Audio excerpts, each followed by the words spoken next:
समन्ता चक्रवालेषु अत्रा गच्छन्तु देवता सद्धम्मं मुनिराजस्स सुनन्तु सग्ग मोक्खदं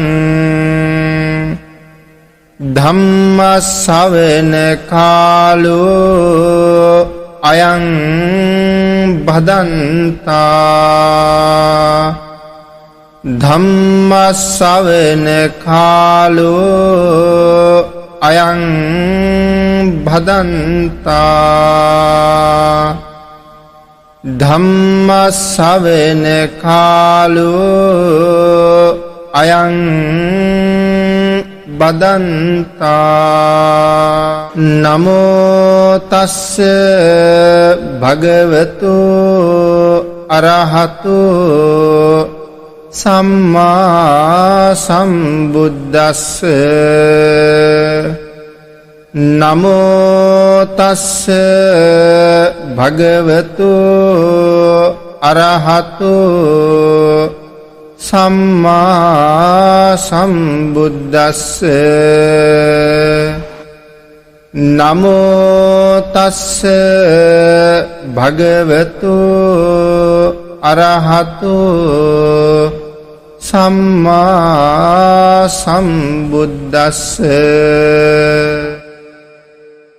सद्धर्म श्रावक कारुणिक गुणगरुक बौद्ध पिන්නතුනි බොහෝම ශ්‍රද්ධාවෙන් යුක්තව සදී පැහැදී සූදානම්ව සිටින්නේ තථාගත ශාන්තිනායක සම්මා සම්බුදු පියාණන් වහන්සේ විසින් ලෝක සත්වයන් පිළිබඳව අනන්ත අප්‍රමාණ දයාවෙන් කරුණාවෙන් යුක්තව අවබෝධ කරගෙන දේශනා කොට වදාළ අති උතුම් ශ්‍රී සද්ධර්ම රත්නයෙන් අබමල් රේණුවකටත් වඩා අඩු බොහෝම පුංචි කොටසක් දේශනා කරවා ගනිමින් ධර්ම ගෞරවය පෙරදරි කරගෙන දේශනාගත ධර්මය ශ්‍රවණය කරන්නත් එසේ ධර්ම ශ්‍රවණය කිරීමෙන් ලැබෙන අවවාද අනුශාසනා මඟ පෙන්වීම තම තමන්ගේ ජීවිතවලට එකතු කරගෙන වඩාත් නිවැරදි ඊ타ත්ම ධර්මානුකූල වූ මෙලව ජීවිතයක් සකස් කර ගන්නත් නිවැරදි වූ ධර්මානුකූල වූ මෙලව ජීවිතයක් තුළින් සුගතිගාමී වූ පරලොව ආයති භවයකින් සැනසීමේ පරම පවිත්‍ර චේතනාව මුදුන්පත් කරගෙනයි සද්ධර්ම ශ්‍රවණය කරන්න සූදානම් වෙන්නේ. ධර්ම ශ්‍රවණය කිරීම ඊතා ශ්‍රේෂ්ඨ පින්කමක්. ඒ වගේම ධර්ම දාණය ලෝක ධාතුවේ තියෙන සියලුම දානයන් අභිභවනය කළ එකම ශ්‍රේෂ්ඨතර වූ දානය. තව්තිසා වැසි දෙවියන් අතර ප්‍රශ්න හතරක් ඇති වුණා. මේ දෙවිවරු මේ ප්‍රශ්න හතරට උත්තර හොයන්න වසර 12ක් මුළුල්ලේ දස දහසක් සක්වලවල් වල තියෙන දෙව්ලොවවල් වල ඇවිද්දා. නමුත් මේ දිව්‍ය ලෝක වලින් උන්වහන්සේලාට කවදාවත් පිළිතුර හම්බ වුණේ නැහැ. නැවත වතාවක් මේ සක්වලේ සතර වරන් දෙවියන් මුණ ගැහිලා විමසනවා මේකට උත්තර. උන්වහන්සේලා සඳහන් කරනවා සක් දෙවිඳු කියලා කියන්නේ දහසක් එකවර ප්‍රශ්න විසඳුවොත් ඒ දහසට එකවර පිළිතුරු සපයන්න පුළුවන් කෙනෙක්. උන්වහන්සේ ළඟට ගිහිල්ලා අපි උත්තරේ හොයාගමු කියලා. සියලුම දිව්‍ය පිරිස සක් දෙවිඳු ළඟට ගිහිල්ලා මේ කාරණාව ඇහුවා. උන්වහන්සේ ප්‍රකාශ කරනවා මේකට පිළිතුර මම දන්නෙත් නැහැ. හැබැයි පිළිතුර ලබා ගන්න සුදුසුම කෙනා මේ දවස්වල ලෝක ධාතුවේ වැඩ ඉන්නවා. සවැත් නුවර ජේතවනාරාමේ සම්මා සම්බුදු පියාණන් වහන්සේ වැඩ ඉන්න නිසා අපි ගිහිල්ලා උන්වහන්සේගෙන් මේ ප්‍රශ්නය අහමු. දහස් ගණනක් දෙවිවරු පෙරටු කරගෙන සක් දෙවිඳු ජේතවනයේට මධ්‍යම රාත්‍රියේ ඇවිල්ලා බුදු පියාණන් වහන්සේට වැඳලා මේ ප්‍රශ්න 4 ඉදිරිපත් කරනවා. ප්‍රශ්න 4 තමයි ස්වාමීනි මේ ලෝකේ සියලුම දානයන් අභිභවනය කරන එකම දානය කුමක්ද? සියලුම රසයන් අභිභවනය කරන එකම රසය කුමක්ද? සියලුම රතීන් අභිභවනය කළ එකම රතිය කුමක්ද? කුමක් නැති කිරීමෙන් ස්වාමීනි සියලු දුක් නැති කරන්න පුළුවන්ද? භාග්‍යතුන් වහන්සේ මේ ප්‍රශ්නෙට තමයි පිළිතුරු සැපෙව්වේ. සබ්බ දානං ධම්ම දානං ජිනාති. සබ්බ රසං ධම්ම රසං ජිනාති. සබ්බ රතින් ධම්ම රතින් ජිනාති. තණ්හක්කයෝ සබ්බ දුක්ඛං ජිනාති. සියලුම දානයන් අභිභවනය කළ දානය ධර්ම දානයයි. සියලුම රසයන් අභිභවනය කළ රසය ධර්ම රසයයි. සියලුම රතීන් අභිභවනය කළ රතිය ධර්ම රතියයි. තණ්හාව නැති කිරීමෙන් සියලු දුක නැති කරන්න පුළුවන්. එහෙමනම් ඒ අති උතුම් ධර්ම දානමය පින්කම මේ මොහොතේ ලංකාවාසී ලෝකවාසී සද්ධර්මයට කැමති සියලුම දෙනා වෙනුවෙන් බෙදලා දෙන්න දානය කරන්න සූදානම් වෙන මොහොත. භාග්‍යතුන් වහන්සේ දේශනා කළා මේ දැහත් වට්ටිය පිළිගන්වලා ස්වාමීනි ධර්ම දේශනාවක් පවත්වන්න කියලා ආරාධනාවක් කළොත් ලැබෙන ආනිසංස ප්‍රමාණය මහා කල්ප 8ක් කියලා. ඒ දැහත් වට්ටියකින් ආරාධනාවක් කරාම මහා කල්ප 8ක්. අපට හිතාගන්න බැරි සීමාවක තියෙන්නේ මහා කල්ප 8ක්. 8ක් තබා එක මහා කල්පයක් අන්තර් කල්ප කියන පුංචි පුංචි කල්ප 256කින් පොහොසත් කියලා භාග්‍යතුන් වහන්සේ දේශනා කළා. එවන් අන්තර් කල්පයක තියෙන මනුස්ස වර්ෂ ගණන අභිධර්ම පිටකයට ලියවෙන අට කතාවේ පැහැදිලි කරනවා. අන්තර් කල්පයක් කියලා කියන්නේ මිනිස්සුන්ගේ ආයුෂ අවුරුදු 10න් පටන් අරගෙන අසංඛ්‍ය දක්වා වැඩි වෙනවා. අසංඛ්‍ය කියලා කියන්නේ 1.140න් ලියන ගණනකට. අසංඛ්‍යයට වැඩි වෙන ආයුෂ එතන පටන් නැවත 10 හොයාගෙන අඩු වෙන්න පටන් ගන්නවා. මෙන්න මේ ආයුෂ අඩු වෙමින් එන අතරතුර බුදුවරු ලෝකේ පහළ වෙනවා නම් මිනිස්සුන්ගේ පරමායුෂ අවුරුදු ලක්ෂයක් 100ක් අතර බුදුවරු ලෝකේ පහළ වෙනවා. 10න් පටන් අරගෙන අසංඛ්‍යයටත් අසංඛ්‍යයේ සිට නැවත 10ටත් වැඩි වෙලා අඩු වෙන මෙන්න මේ කේතුවක් වගේ කාල පරාසය තුල තියෙන මනුස්ස වර්ෂ ගාන අපිට බැලූ බැල්මට නම් පේන්නේ 10න් පටන් අරගෙන අසංඛ්‍යයට යනකොට එක අසංඛ්‍යයයි අසංඛ්‍යයේ සිට 10ට අඩු වෙනකොට තව අසංඛ්‍යයයි අසංඛ්‍ය දෙකයි. නමුත් මේ ගණන මේ ධර්මයේ තියෙන ගණන් මිනුම් හදන ක්‍රමයකින් යම්සේ අඩු වැඩි කරලා බලහම මේ මිනිස්සුන්ගේ ආයුෂ වැඩිවීම කියන එක දවසින් දවස සිද්ධ වෙලා නැහැ. අවුරුදු 10 ඉන්න කෙනා අවුරුදු 11ට වැඩි වෙන්න යටත් පිරිසෙන් දල වශයෙන් ඒ කාරණාව ධර්මයේ නෑ මේ ගණන් ධර්මයේ ගණන් හදලා තියෙන ක්‍රමයක් අනුව අනුමානව ගත්ත ක්‍රමයක්. දල වශයෙන් අවුරුදු 50කට එකක් වාගේ තමයි වැඩි වෙලා තියෙන්නේ. එතකොට අවුරුද්දක් වැඩි වෙන්න අවුරුදු 50ක් යනවා.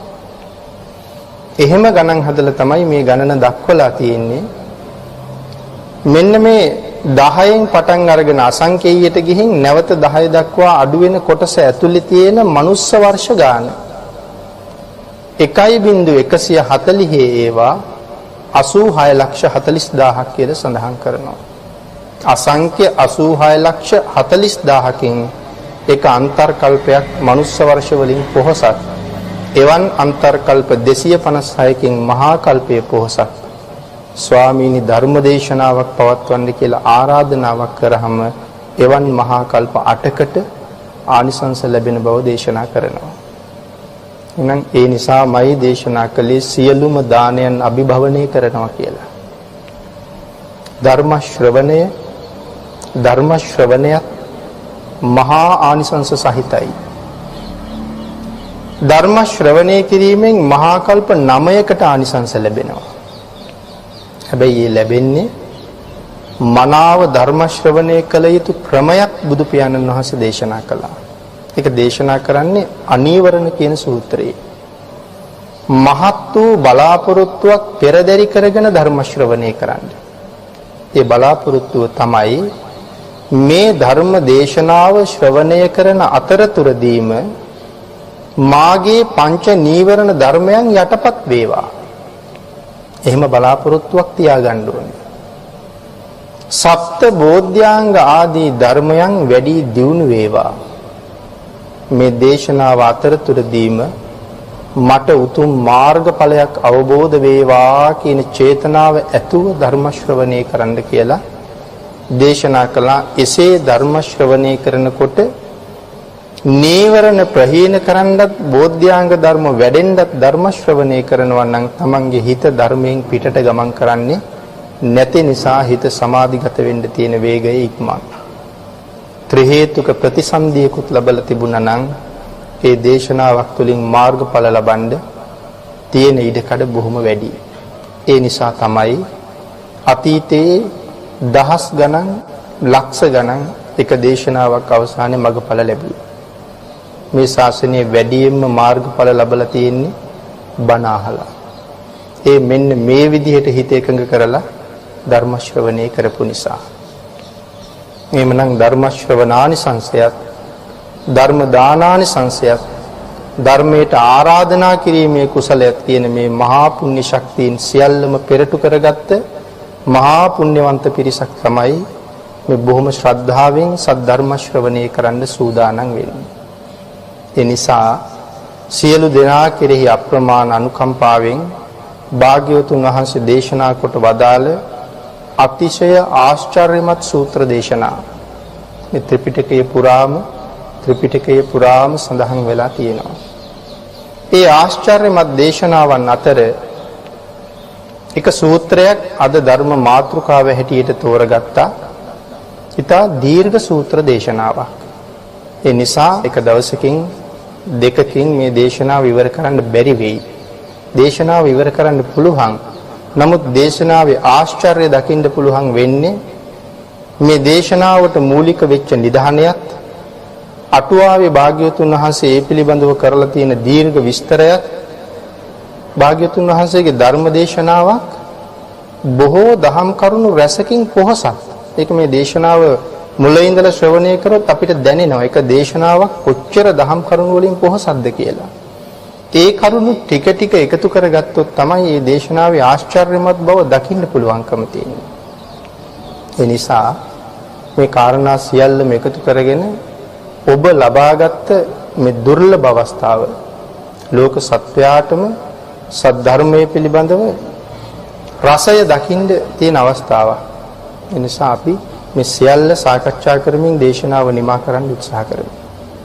සූත්‍ර දේශනාව තමයි දීඝ නිකායේ දෙවන මහා වර්ගයේ 7 වෙනි සූත්‍රය මහා සමය සූත්‍ර දේශනාව.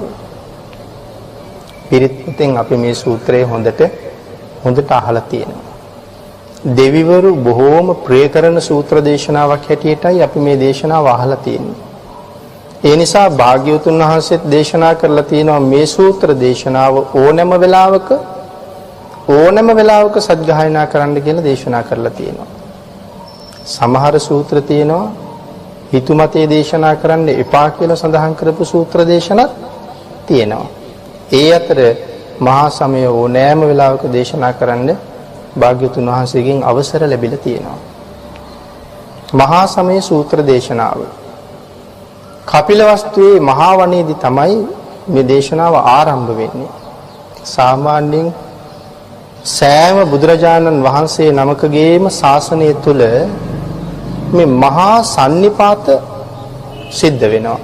මහා සන්නිපාත කියන්නේ විශාල පිරිස් ඒකරාශී වීම විවිධ අවස්ථාවන් වල සිද්ධ වෙලා තියෙනවා.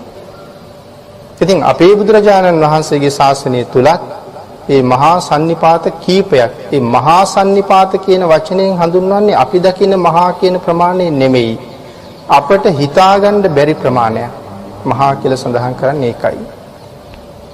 ඉතින් අපේ ශාසනයේ ඇති වෙන පළවෙනි සන්නිපාතය සිද්ධාර්ථ බෝසතාණන් වහන්සේ මව් කුස පිළිසිඳ ගන්න මොහොත මේ මහා සන්නිපාතයක් ඇති වෙන තැන මව් කුසෙන් බිහි වෙන මොහොත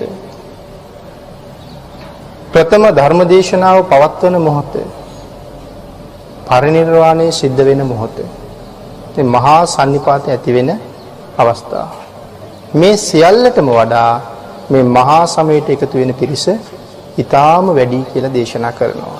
ඉතින් මේ දේශනාවේ මේ සූත්‍ර අට කතාවෙම පැහැදිලි කරනවා මෛත්‍රී බෝසතාණන් වහන්සේගේ ශාසනය සිද්ධ වෙන සන්නිපාතය කොයිතරම්ද කියලා.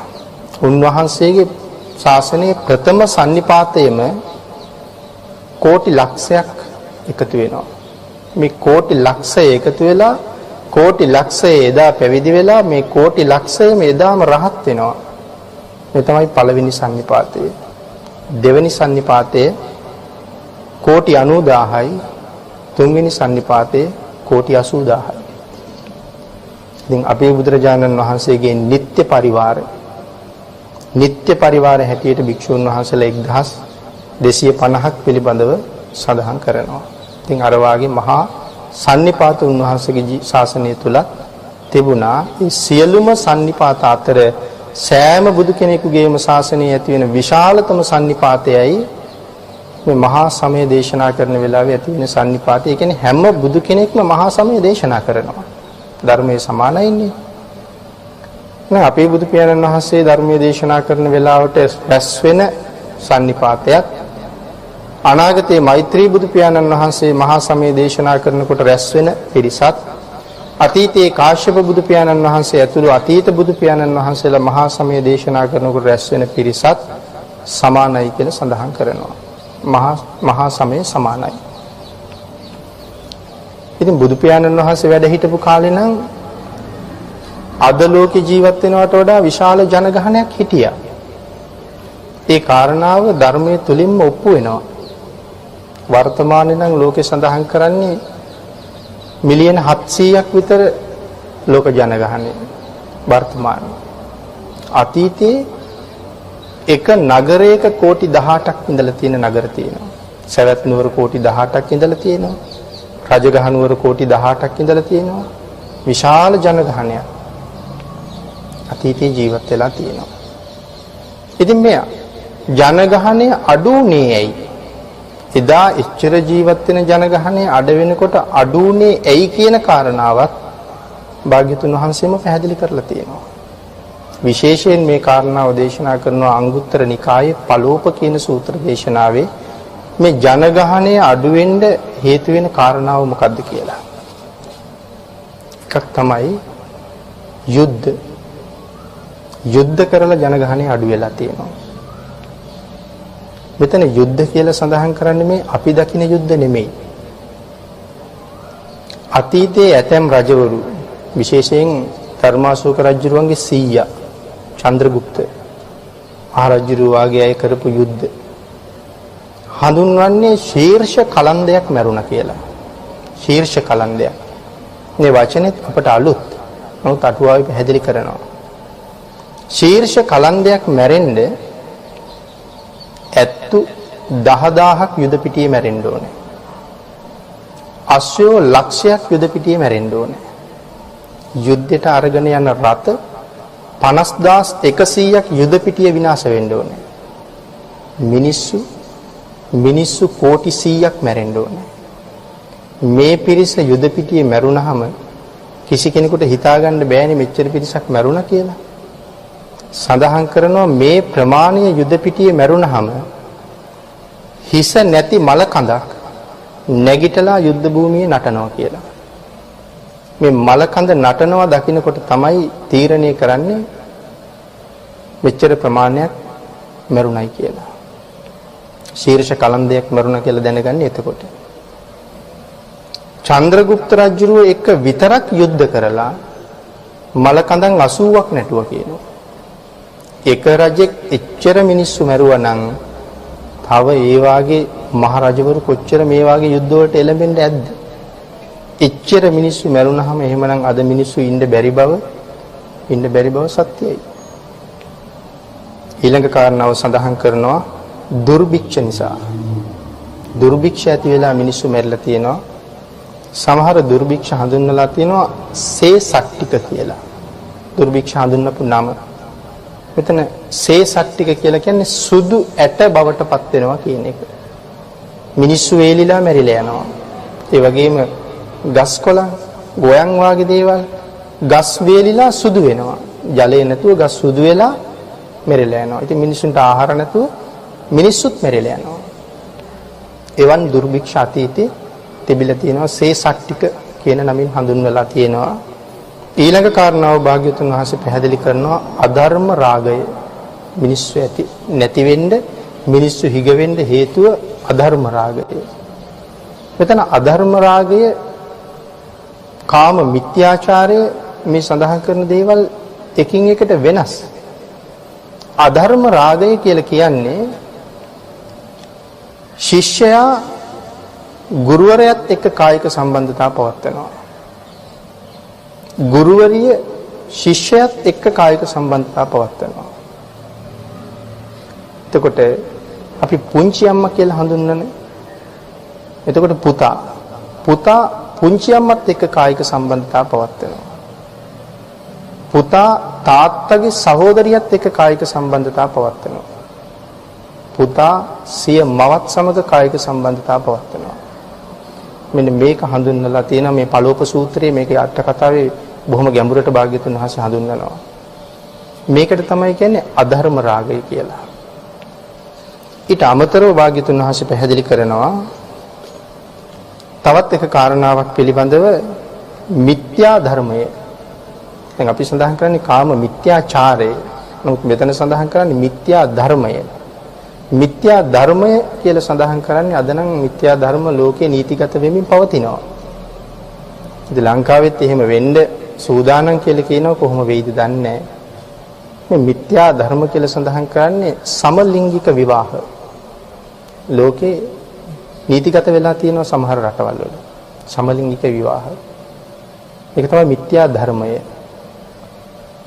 කෙසේ වෙතත් සඳහන් කරනවා මේ දේවල් උච්ච වෙන්න ගියොත් මේ මිත්‍යා ධර්ම වාගේ දේවල් දෙවිවරු ඊටාම කෝප වෙනවා කියලා. එවන් දේවල් නිසා කෝපය වැඩි වුණොත් මේ ධර්මයේම සඳහන් කරනවා අති දරුණු යක්ෂයන් මුදා හරිනවා කියලා. ඉතින් කවුරු යටතේද මේ දරුණු යක්ෂයෝ ඉන්නේ? ඉන්නේ සීමා කරලා උන්වහන්සේලා යටතේ. විශේෂයෙන් වෙසමුණි මහරජුරෝ යටතේ තමයි අති දරුණු යක්ෂයෝ ඉන්නේ. ඉතින් එහෙම යක්ෂයෝ ඉන්නවා කියන කාරණාව අපිට මේ ආලෝක යක්ෂයාගේ කතාවෙන්ම පැහැදිලි වෙනවා. ආලෝක යක්ෂයා කියලා කියන්නේ පුදුමාකාර ශක්තිවන්ත, පුදුමාකාර බලයක් තියෙන මේ අහස මහ පොළොව හොලවන්න පුළුවන් කෙනෙක් ආලෝක යක්ෂයා. නමුත් මෙයාට කෑමට වරන් දීලා තියෙන්නේ තමන්ගේ විමානයේ හෙවණට එන අය විතරයි. විශාල නුගරුක ළඟ එයාගේ විමානේ තියෙනවා. ධර්මයේ සඳහන් හැටියට ආලෝක යක්ෂයාගේ විමානේ තියෙන්නේ මහ පොළොවේ. විශාල වූ රත්තරන් විමානයක්. යොදුන් සතපුම් 48කට වඩා උසයි. ඒ වුණාට අපිට පේන්නේ රන් සහ රිදී දැල් වලින් වහලා තියෙන්නේ කියලා සඳහන් කරනවා පිටපැත්ත. අපි කම්බි ගහලා වහ ගන්නවා වගේ මේ රන් සහ රිදී දැල් වලින් වහලා තියෙනවා කියලා සඳහන් කරනවා. අභිඥාලාභීන්ට විතරක් පේනවා. අපිට පේන්නේ නැහැ. ඉතින් මෙතන විශාල නුගරුක්ෂයක් තියෙනවා. මේ ගහ යටට එන අය විතරයි මෙයාට කන්න පුළුවන්.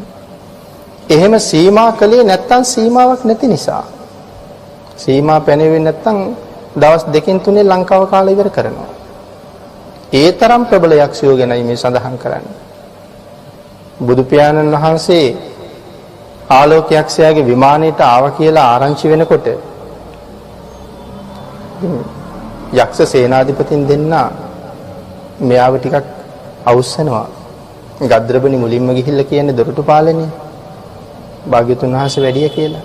ඉතින් බුදුරජාණන් වහන්සේ තමන්ගේ විමානෙට වැඩිය කියන එක මෙයාට සමච්චලයක් වුණා වාගේ. මෙයා ඒ තරම් ප්‍රතාපවත් කෙනෙක් යක්ෂයන් අතර. ඒ නිසා ගද්‍රපට කියනවා කට වහන්න අපි ගිහිල්ලා බලාගමු. නමුත් සාතාගිර හේමවත දෙන්නට මෙයා ගරු කරනවා මේ යක්ෂයා. මේ දෙන්න මගපලලාභී යක්ෂයෝ දෙන්නේ. මේ දෙන්න ආපු ගමන් සභාවේ සියලු දෙනාට මෙහෙන්න කියනවා අද නම් ඔබට මහා භාග්‍යයක් උදා වෙලා තියෙනවා. ඉතින් තමන්ගේ සේවකයාගේ කට වැහුවට මෙයාගේ කට වහන්න බෑනේ මේ දෙන්නගේ. ඉතින් මේ දෙන්න කියනවා. ඉතින් මෙයාට ඉවසන්න බැරි තැන අහනවා උඹලගේ බුදුහාමුදුරුවෝ මංගාව කවුද කියලා. ඉතින් මෙයා ඒ තරම් ප්‍රතාපයි. ඒ වෙලාවේ මේ දෙන්න දැනගන්නවා මෙයාට ටිකක් කේන්ති ගියා වාගේ කියලා. හරියට කේන්ති යන යක්ෂයෙක්. ඒ වෙලාවේ මේගොල්ලෝ කියනවා මහ විශාල වෘෂභ රාජයෙක් ගාව අද ඉපදෙන වහු පැටියෙක් කොහොමද? අපේ බුදු පියාණන් වහන්සේ ගාව උඹ ඒ වාගේ. රත්තරන් කේසර වලින් පිරිච්ච කේසර කඩා හැල්න සිංහ රාජයෙක් ගාව හිවල් පැටියෙක් කොහොමද? අපේ බුදු පියාණන් වහන්සේ ගාව උඹ ඒ වාගේ. යොදුන් 150ක් විතර දිග විශාල ගුරුළු රාජයෙක් මෙවන් ගුරුළු හිටිය කියලා ධර්මයේ සඳහන් කරනවා. මෙවන් විශාල ගුරුළු රාජයෙක් ගාව ඔබ හරියට තට්ටු කැඩිච්ච කපුටෙක් වගේ. මේ වචනේ ප්‍රකාශ කරනකොට ආලෝකයක්ෂයාගේ සීමාව ඉක්මවා යනවා. සමාගමේ කටයුතු පසෙක දාලා සඳහන් කරනවා මනෝසීල කියන පර්වතයට වම් පාදයේ තියලා තවත් පර්වතයක තමයි දකුණු පාය තියන්නේ. කෛලාස කූට පර්වතය. මනෝසීලාව වමින් පාගලා දකුණු පාය තියන්නේ කෛලාස කූටයට. මේ පර්වත පාදයන් යොදුන් දහස් ගණනක් විශාලයි.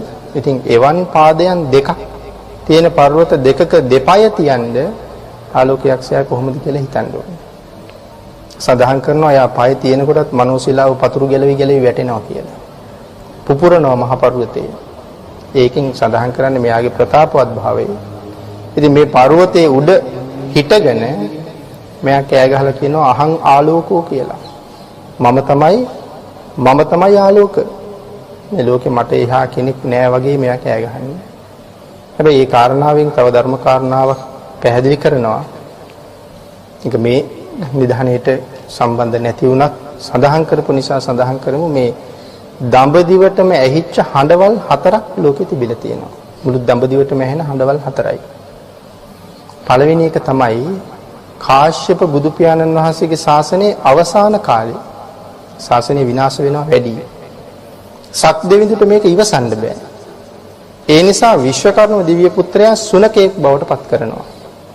සුනකෙක් හැටියට වෙස් ගන්නවල මේ සුනකයා කෑ ගහනවා ශාසනය විනාශ කරන දුස්සීල භික්ෂූන්, දුස්සීල භික්ෂුණීන්, දුස්සීල උපාසකයන්, දුස්සීල උපාසිකාවන් මං කනවා කියලා කෑ ගහනවා. ඒ හඬ මුළු දඹදිවටම ඇහුණ කියලා සඳහන් කරනවා. දෙවෙනි හඬ කෝරව්‍ය මේක සඳහන් කරන විදුර ජාතකයේ. පූර්ණක කියන යක්ෂ සේනාධිපතියා කෝරව්‍ය රජුරුවත් එක්ක දාදු ක්‍රීඩා කරලා රජුරුව පරද්දනවා. රජුරුව පරද්දලා එයා කෑ ගහලා අත්පුඩි ගහලා hina වෙනවා මම දිනුවා කියලා. ඒක මුළු දඹදිවටම ඇහෙනවා. තුන්වෙනි හඬ අපේ බෝසතාණන් වහන්සේමයි කුස රජුරුව. කුස රජුරුව විවාහ වෙන්න අකමැති. නමුත් පස්සේ එයාට විවාහ වෙන්න සිද්ධ වෙනවා. මව්පියන්ගේ ඉල්ලීම නිසා. විවාහ වෙන්න තීරණය කරාම පබාවතිය එක්කනේ විවාහ වෙන්න වෙන්නේ. ඉතින් මේ පබාවතිය හොයාගෙන තව බොහෝ අය එනවා. නමුත් පබාවති රජුට තීරණය වෙච්ච බව දැනගෙන රජවරු 7 දෙනෙක් කුස රජුරුත් එක්ක යුද්ධෙට එනවා. එක රජ කෙනෙක් කෝටිය ගානේ සෙනග අරන් එනවා.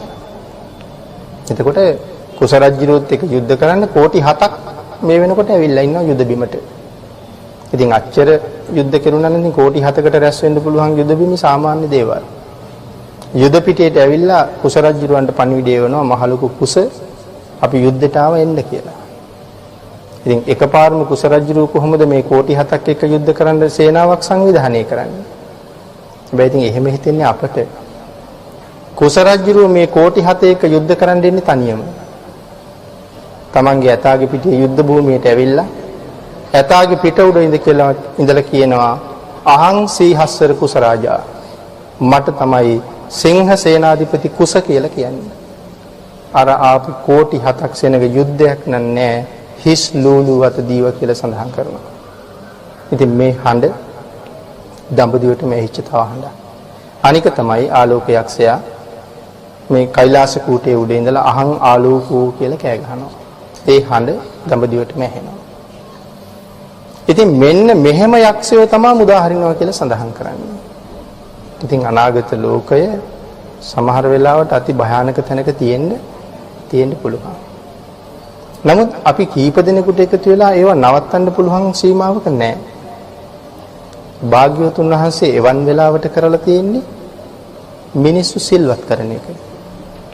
මේ අපරාධ නවත්තන්න බෑ, මිනිස්සු සිල්වත් කරනවා. එතකොට මරුණත් බය නැහැ. සිල්වත් වෙච්ච අයනේ. ඒගොල්ලන්ට ඊළඟ සුගතිගාමී උපතක් හරි තියෙනවා.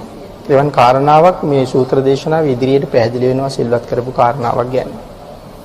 එවනම් මේ වාගේ දරුණු යක්ෂයන් මේ අධර්ම රාගය, අධර්ම මිත්‍යාව ලෝකෙ වැඩි වෙන්න සිද්ධ වෙන්න පුළුවන් දරුණු යක්ෂයන් මුදා හරින්න පුළුවන් කියලා ධර්මයේම සඳහන් කරනවා. එවන් යක්ෂයෝ ඕන තරම් ඉන්නවා.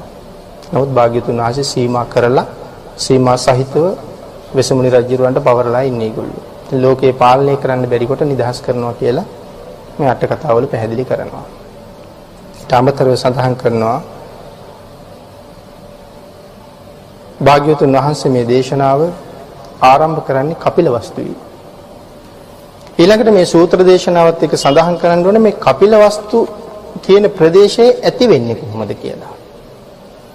කපිලවස්තුවේ තමයි ශාක්‍යෝ බිහි වෙන්නේ. මහා සම්මත රාජ පරම්පරාවේ තමයි මේ ශාක්‍ය රාජවංශයේ ඇති වෙන්නේ. මහා සම්මත රාජ පරම්පරාවේ ඔක්කාක කියන රජෙක් පහළ වෙනවා. ඔක්කාක රජුරුවන්ගේ පළවෙනි බිසව අකාලේ මැරෙනවා. ඇයට ඉන්නවා දරුවෝ 9ක්. දූවරු 5යි, පුතාලා 4යි. මව මැරිලා ගියාට පස්සේ රජෙක්ට තව බිසවක් කොහොමත් ඉන්නවා. රජුරුව කල්පනා කරනවා මහදේවියගේ දරුවන්ට පස්සේ කාලේ කරදර ඇති වෙන්න පුළුවන්. ඒ නිසා මේගොල්ලන්ට වෙනම රාජ්‍යයක් හදාගන්න අවසර ලැබලා දුන්නොත් ඒගොල්ලෝ වෙනම සැපසහගතව ජීවත් වෙයි. දරුවෝ 9 දෙනාටම කතා කරලා මේ කාරණාව කියහම ඒගොල්ලෝ හරි සතුටින් ඒක බාර ගන්නවා. හැම පැත්තෙම ශිල්ප ශාස්ත්‍ර ප්‍රගුණ කරපු පිරිස් මේගොල්ලන්ට ලබලා දෙනවා. මේ විශාල පිරිසක් අරගෙන මේගොල්ලෝ වනාන්තරයේ මැද්දෙන් යනකොට මේ කපිල කියන ඍෂිවරයා මුණ ගැහෙනවා. ඍෂිවරයා අහනවා කොහෙද ඔයගොල්ලෝ යන්නේ? මේ කුමාරවරු කියනවා අපි අලුතෙන් රාජ්‍යයක් හදාගන්න තමයි මේ යන්නේ. කපිල ඍෂිවරයා කියනවා ඕගොල්ලන්ට රාජ්‍යයක් හදාගන්න ඕනම නම් රාජ්‍යයක් හදාගන්න හොඳම තැන තමයි මෙතන. මේ මම ඉන්න තැන තමයි රාජ්‍යයක් හදන්න හොඳම තැන. හේතුව තමයි මෙයා සඳහන් කරනවා මෙතන මැඩියෙක් උපන්නොත් මම ඉන්න මෙතන මැඩියෙක් උපන්නොත් ඒ මැඩියා නාගයෙකුට වඩා ශක්තිමත්. ඒ මැඩියා අල්ලන්න නාගයාට බෑ. එයා ශක්තිමත්. මෙතන මුවෙක් උපන්නොත් ඒ මුවා සිංහයෙකුට වඩා ශක්තිමත්. ඒ මුවාව පරද්දන්න ඒ සිංහයාට බෑ. ඒ නිසා මෙතන යමෙක් උපදිනවා නම් ඒ උපදින අය ඊටාම ශක්තිමත්. ඔයගොල්ලෝ ඒ නිසා මෙතන ඔයගොල්ලන්ගේ නගරය හදන්න. මේගොල්ලෝ ඒක බාර අරගෙන මෙතන නගරය හදන්න තීරණය කරනවා. නගරය හදන්න තීරණය කරලා දැන් නගර සැලැස්ම ඇඳගෙන නගරය හදාගෙන යනවා. නමුත් දැන් මේගොල්ලන්ට විවාහ වෙන්න ක්‍රමයක් නැහැ.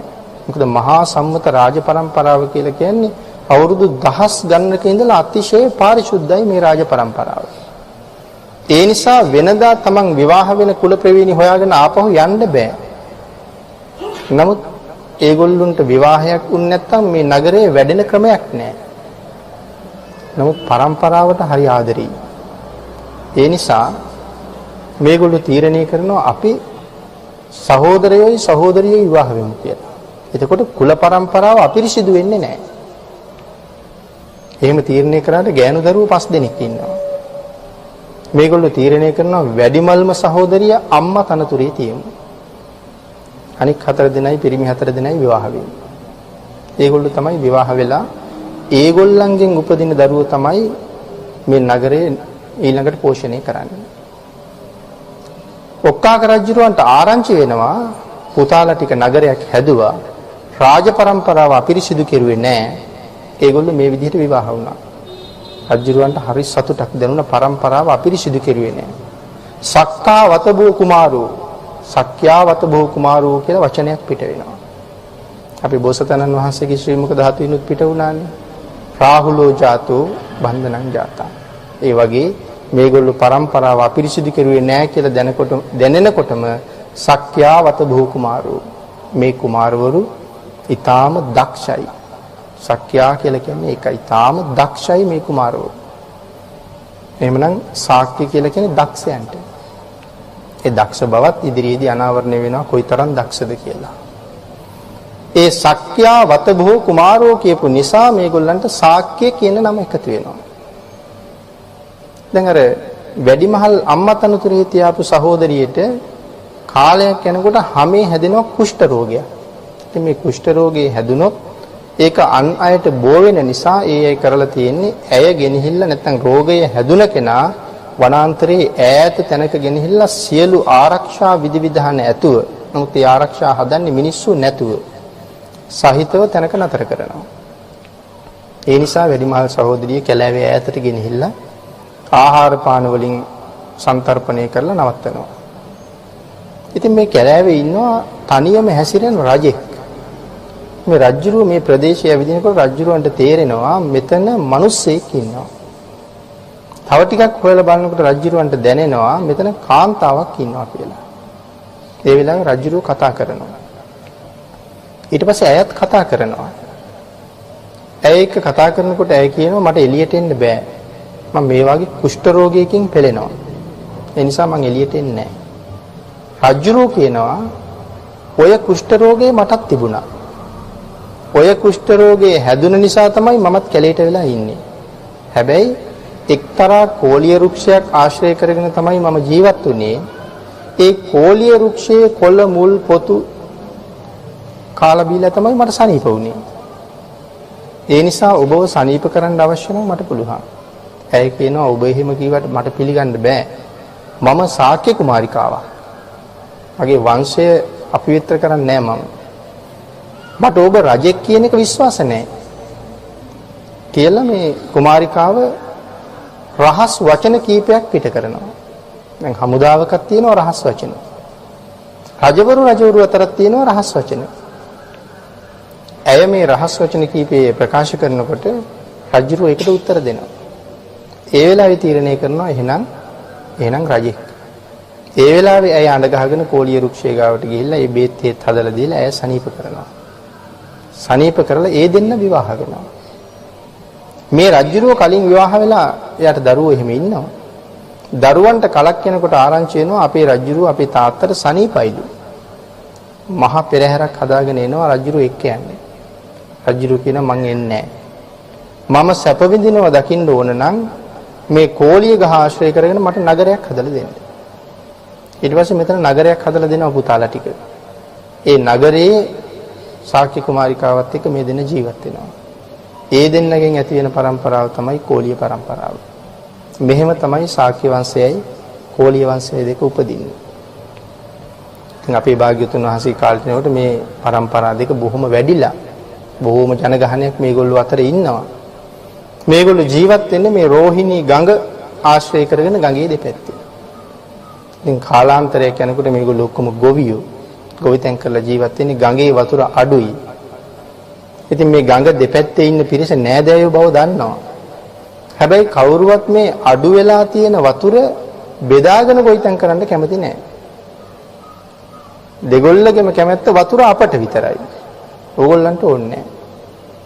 කෝලිය වංශිකයෝ ඒ වෙලාවේ කියනවා අපිට වතුර ඕනේ.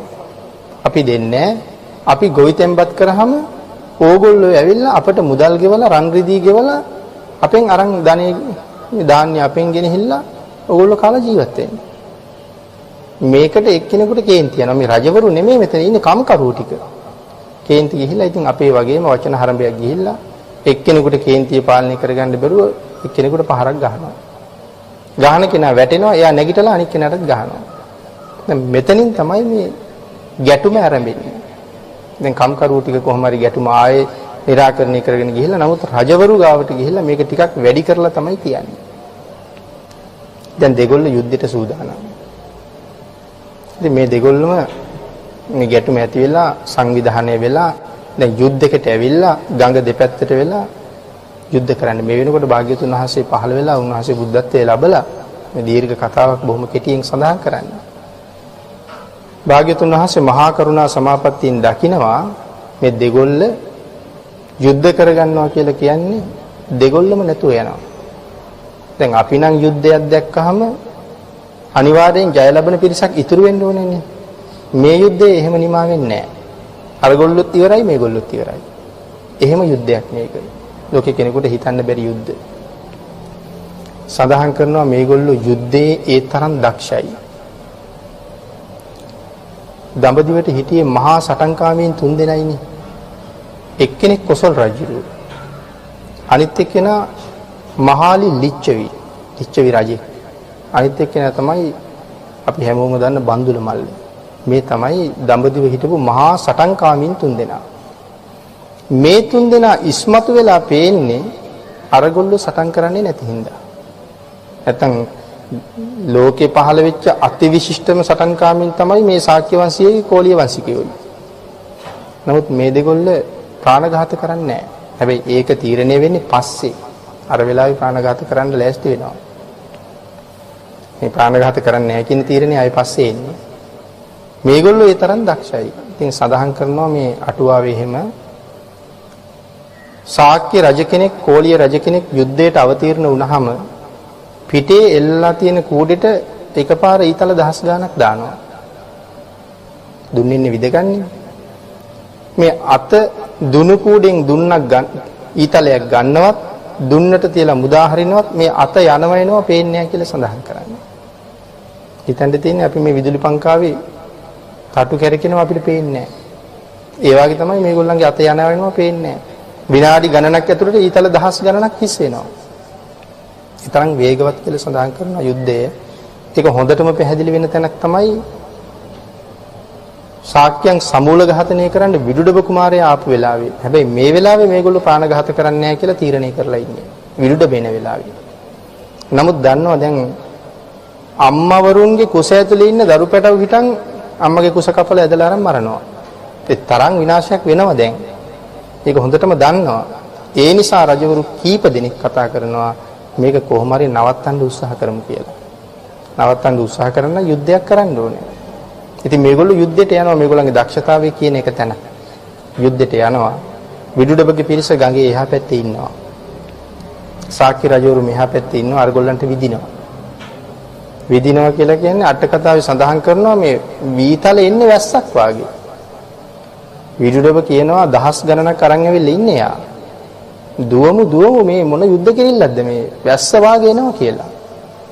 ඒ වුණාට විදුඩබ කුමාරයාගේ පුරোহিত දන්නවා මේ ශාක්‍ය රජවරු කවදාවත් ප්‍රාණඝාත කරන්නේ නැහැ කියලා. පුරোহিত ගිහිල්ලා රජුරන්ට කියනවා කලබල වෙන්න එපා. ප්‍රාණඝාත කරන්නේ නැහැ මේ රජවරු. විතරක් ශ්‍රේෂ්ඨද? විදුඩබ බහන මොන නැත්තේ ඇයි? මේ එන ඊතල ප්‍රමාණයට ඉවර ඇති අපේ මිනිස්සු. රජතුමනි ගණන් කරලා බලන්න එක මිනිහෙක් මැරිලා නැහැ කියනවා. මේ විදින්නේ බය කරන්නේ. හැබැයි විදිනවා කියලා සඳහන් කරනවා මේ කිහිල්ලට යටින් විදිනවා ඇඟේ වදින්නෙත් නෑ අතේ වදින්නෙත් නෑ. කම්පෙත්ත යටින් විදිනවා කියලා කියනවා බෙල්ලේ වදින්නෙත් නෑ කනේ වදින්නෙත් නෑ. කකුල් අතරින් විදිනවා කියනවා කලව දෙකේ වදින්න නැති වෙන්නේ. සමහර වෙලාවට සමහර ඊතල ගමන් කරනවා කෙස් අතරින් යනවා හිසට හානියක් නොවෙන්න. ඉතින් මේ වැස්ස වාගේ ඊතල කිසිම පුද්ගලයෙකුගේ ඇඟේ නොවදින්න බය කරන්න මේ තරම් මුදා හරින්න ඒගොල්ලෝ මොන තරම් දක්ෂතාවයක් තියෙන්න ඕනේද? ඉතින් මිනිස්සු මැරිලා නැහැ බලහම කවුරුවත්. ඒ නිසා විදුඩබ කියනවා එහෙනම් ගිහිල්ලා ශාක්‍යයයි කියනවද අහන්න කියනවා. ශාක්‍යද මරන්න කියනවා. මොකද ශාක්‍යය බොරු කියන්නේ නැහැ. එතකොට ප්‍රාණඝාත කරන්නෙත් නැහැ බොරු කියන්නෙත් නැහැ. ඒ හින්දා ශාක්‍යද කියලා ඇහුවොත් මැරුවත් ඔව් කියනවා. මේ අතර සමහර අය මේ යුද්ධයට කලින් රටින් පිට වෙලා ඉඳලා තියෙනවා. ඇතැම් අය තනකොළ සහ උණගස් අල්ලගෙන ඉඳලා තියෙනවා. බොරුවක් කියන්නේ සම්‍යක් ප්‍රයෝගයක් පාවිච්චි කරනවා. මේ උණගස් අල්ලගෙන ඉන්න අය ගාවට ගිහිල්ලා ශාක්‍යද කියලා අහපුවාම මේගොල්ලෝ කියන මේ ශාක නෙමෙයි උණ. බොරුවක් කියවෙන්නේ නැහැ. මේ ශාක නෙවෙයි උණ. මරලා නැහැ. තෘණ තනකොළ අල්ලගෙන ඉන්න අය ගාවට ගිහිල්ලා ආපුවම ශාක්‍යද කියලා මේ ශාක නෙමෙයි තෘණ. ඒගොල්ලෝ මරලත් නැහැ. ඉතින් මේගොල්ලෝ සම්‍යක් ප්‍රයෝගයක් කරලා බේරිලා තියෙනවා. ඉතින් පස්සේ ඒගොල්ලෝ හඳුන්වලා තියෙනවා උණ ශාක්‍යෝ සහ තෘණ ශාක්‍යෝ කියලා. එහෙම සම්‍යක් ප්‍රයෝගයක්වත් පාවිච්චි කරපු නිසා වටිනාකම ටිකක් අඩු කරලා තියෙනවා. ඒ තරම් සිල් රකින්නවා මේ අය. ඒ සිල් රකින්නෙත් අපිට හරි වටිනවා මේ කියමන්. භාග්‍යතුන් වහන්සේ ළඟට ගිහිල්ලා කියනවා ස්වාමීනි අපි මාසෙකට සැරයක් 8 සිල් ගන්නවා කියලා. මාසෙකට සැරයක්. ඉතින් අපි අපිට දාලා බලන්න ඕනේ එතකොට. භාග්‍යතුන් වහන්සේ අහනවා මේ ගොරබිරන් සංසාරයෙන් ගොඩ යන්න මාසෙකට සැරයක් 8 සිල් අරන් ඇත්නම් කමන්නේ නැහැ කියලා. ලැජ්ජ හිතෙනවා එතකොට. පස්සේ ඇවිල්ලා බුදු පියාණන් වහන්සේට කියනවා ස්වාමීනි මුළු ජීවිත කාලයම අපි 8 සිල් ගන්නවා කියලා. එහෙමනම් ශාක්‍යයන්ට අනුමත කරලා තියෙන්නේ 8 සිල්. මුළු ජීවිත කාලෙම 8 සිල් මත. ඉතින් තථාගතයන් වහන්සේ දන්නවා අපිට එහෙම බැරි බව. නමුත් අපට දේශනා කළා මුළු ජීවිත කාලෙම පන්සිල් මත ඉන්න කියලා. ඉතින් 8 සිල් මත තබා පන්සිල් මතවත් අපිට පුළුවන් ද කියන එක ආපහු තීරණය කරන්නත් ඕනේ. එහෙමනම් අරගොල්ලෝ එක දවසක් ඒ කියන්නේ පැය 24ක් අපි 8 සිල් ගන්නවා කියලා කියන්නේ. ඉතින් අපිට මාසෙකට එක දවසක්වත් නැහැ නේ එහෙමනම්. පැය 24ක් සිල් ගන්නෙත් නැහැ අපි. උදේ ඇවිල්ලා හවස යනවා භාගයක් සිල් ගන්නවා. ඉතින් අර එහෙමත් බෑ කියනකොට භාගයක් අරගෙන මේක කොහොම ඉවර කරන්නද කියන එක පිළිබඳව ආපහු සැරයක් හිතන්න සිද්ධ වෙනවා. ඉතින් මේ විදිහට තමයි මේ ශාක්‍ය වංශයයි කෝලිය වංශයයි ඇති වෙලා මේ යුද්ධේ කෙරෙන්න ලෑස්ති වෙනකොට භාග්‍යතුන් වහන්සේ වඩිනවා. වැඩලා දෙගොල්ලටම මැද්දෙන් අහසේ භාග්‍යතුන් වහන්සේ වැඩ ඉන්නවා. ඒ වෙලාවේ ඉස්සරලාම භාග්‍යතුන් වහන්සේ වැඩිය බව දකින්නේ ශාක්‍ය වංශිකයෝ. දැන් යුද්ධයට සූදානම්. මෙතන සඳහන් කරනවා බුදුන් සරණ යෑම පිළිබඳවත් වචනයක් මෙතෙන්ට එකතු කරන්න පුළුවන්. ආත්ම සන්නියාතන සරණාගමනය. බුදුන් සරණ යන පළවෙනි ක්‍රමය. බුදු පියාණන් වහන්සේට මාගේ ජීවිතේ පූජා වේවා. එහෙම කරාම භාග්‍යතුන් වහන්සේ දේශනා කරපු විදිහට විතරයි කටයුතු කරන්න වෙන්නේ. එහෙමනම් භාග්‍යතුන් වහන්සේ වැඩියක් දකින්නකොටම ශාක්‍ය වංශිකයෝ සියලුම අවියාවුද බිම දානවා. ඒ බිම දාන්නේ තථාගතයන් වහන්සේ බලාගෙන ඉන්න වෙලාවේ අපේ ඥාති පුත්‍රයාණන් වහන්සේ බලාගෙන ඉන්න වෙලාවේ අපේ ආයුධ තව කෙනෙකුගේ ඇඟට ඇතුල් කරන්න බෑ. උන්වහන්සේකට විරුද්ධයි. එහෙම කරන්නේ නැහැ කියලා තමයි ආයුධ බිම දාන්නේ. ඒ ආයුධ බිම දාන්නේ ජීවිතයේ බුදුරජාණන් වහන්සේට පූජා කරලා. ඒ කියන්නේ බැරි වෙලාවත් කෝලිය වංශිකයෝ භාග්‍යතුන් වහන්සේ වැඩි බව දැක්කේ නැත්තම් ඒගොල්ලන්ගේ ඊතල මුදා හරිනවා. එක තත්පරේ ඇති ගඟේ මෙහා පැත්තේ ඉන්න කට්ටිය ඔක්කොම බිම දාන්න. එක තත්පරේ යෝනි අර තරම් වේගෙන් ඊතල එවනවා නම් ඉතින් රජවරු 100 ගණනක් 1000 ගණනක් ඊතල එවන්න ගියාම කොයිතරම් ප්‍රමාණයක් ඒද තත්පරේ හොඳටම ප්‍රමාණවත්. ඒ නිසා එහෙමනම් මැරුණත් කමක් නැහැ. එහෙමම සඳහන් කරනවා මේගොල්ලෝ ආයුධ බිම දාන්නේ මැරුණත් කමක් නැහැ. අපි කපලා ඊවත් කමක් නැහැ කියලා. කපලා ඊවත් කමක් නැහැ භාග්‍යතුන් වහන්සේ බලාගෙන ඉන්න තැන මේ ප්‍රාණඝාත වැඩේ කරන්නේ. ඉතින් කපලා ඊවත් කමක් නැහැ කියනකොට ඒකේ මහ ලොකු බර වචනයක් ඒක. හැබැයි ඉතින් වෙලාවට කෝලිය වංශිකයෝ දකින්නවා භාග්‍යතුන් වහන්සේ වැඩිය කියලා. ඒගොල්ලොත් ඒ විදිහටම ආයුධ අතාරිනවා. ජීවිතේ පරිත්‍යාග කරන්නයි බැරි වෙලාවත් ශාක්‍ය රජුරු ආයුධ බිම දාලා නැත්තම් හැබැයි අරගොල්ලෝ දකින්නවා මේගොල්ලෝ බිම දැම්මා කියලා. එහෙනම් දැන් කෝලියන්ටත් වඩා ශාක්‍යයෝ තවත් ඉහළයි වගේ මුලින් අතහැරපු නිසා. ඒ වෙලාවේ බුදුරජාණන් වහන්සේ අහනවා රජවරුනි කුමක් සඳහාද දෙපිරිස එකතු වෙලා ඉන්නේ? ඉතින් නොදන්නවා වගේ අහන්නේ. ඉතින් රජෙක් කතා කරලා කියනවා ස්වාමීනි මේ සෙල්ලම් කරන්නවත් විනෝද වෙන්නවත් නාට්‍ය සංදර්ශන පෙන්වන්නවත් ගඟේ ක්‍රීඩා කරන්නවත් එකතු වුණා නෙමෙයි මරා ගන්න එකතුනේ. අහනවා මොකද කාරණාව? ගඟේ වතුර බෙදා ගන්න. භාග්‍යතුන් වහන්සේ අහනවා ප්‍රශ්න තුනයි අහන්නේ. යුද්ධය ඉවරයි. මහරජවරුනි ජලය කොච්චර වටිනවද? ස්වාමීනි වටිනකමක් නැහැ ඒ තරම්. ඒ කාලේ ඒ තරම් ජලය තියෙනවා. ඉතින් මේ ගඟේ ජලය කියලා ඒ තරම් වටිනකමක් නැහැ. පටවීන්ද්‍රිය ජාතකයේ දේශනා කරලා භාග්‍යතුන් වහන්සේ පැහැදිලි කරනවා මේ කම්කරුවනේ ගිහිල්ලා ਉਹ දෙගොල්ලන්ට මේ කීවේ ගැටුමක් ඇති වුණා කියලා. රජවරු හැටියට ඕගොල්ලෝ හොයලා බැලුවේ නෑනේ ගැටුම කොහොමද කියලා. මොකද මේ අනුන් කියන දේවල් අහලා හරියට කාරණා හොයා බලන්න නැතුව කටයුතු කරන එකේ වැරද්ද මේ ජාතක කතාවෙන් පැහැදිලි කරනවා. ඊට අමතරව ලටුකික ජාතකයත් මෙතනදී දේශනා කරනවා. ඒ කියලා කියන්නේ පුද්ගලයා කොච්චර ප්‍රබල වුණත් ඊටාම දුර්වලයෙකුට ඕනෑම ප්‍රබල පුද්ගලයෙක් බිම දාන්න අවස්ථාවක් එනවා. ඒ ඕනෑම ප්‍රබල පුද්ගලයෙක්ගේ දුර්වල තැනක් තියෙනවා. ලටුකික ජාතකයේ සඳහන් කරන්නේ විශාල හස්ති රාජයෙක් මරනවා වටුවෙක්. ඉතින් වටුවෙක් කොහොමද හස්තියෙක් මරන්නේ? ඒ කියන්නේ අති ප්‍රතාපවත් පුද්ගලයාගේ දුර්වල තැන හොයා ගන්නවා. මේ කාරණාවත් පැහැදිලි කරලා දෙනවා. ඊළඟට දේශනා කරන රුක්ක ධම්ම ජාතකයේ මේ කළු සිංහෙක් පිළිබඳව කතාවක්.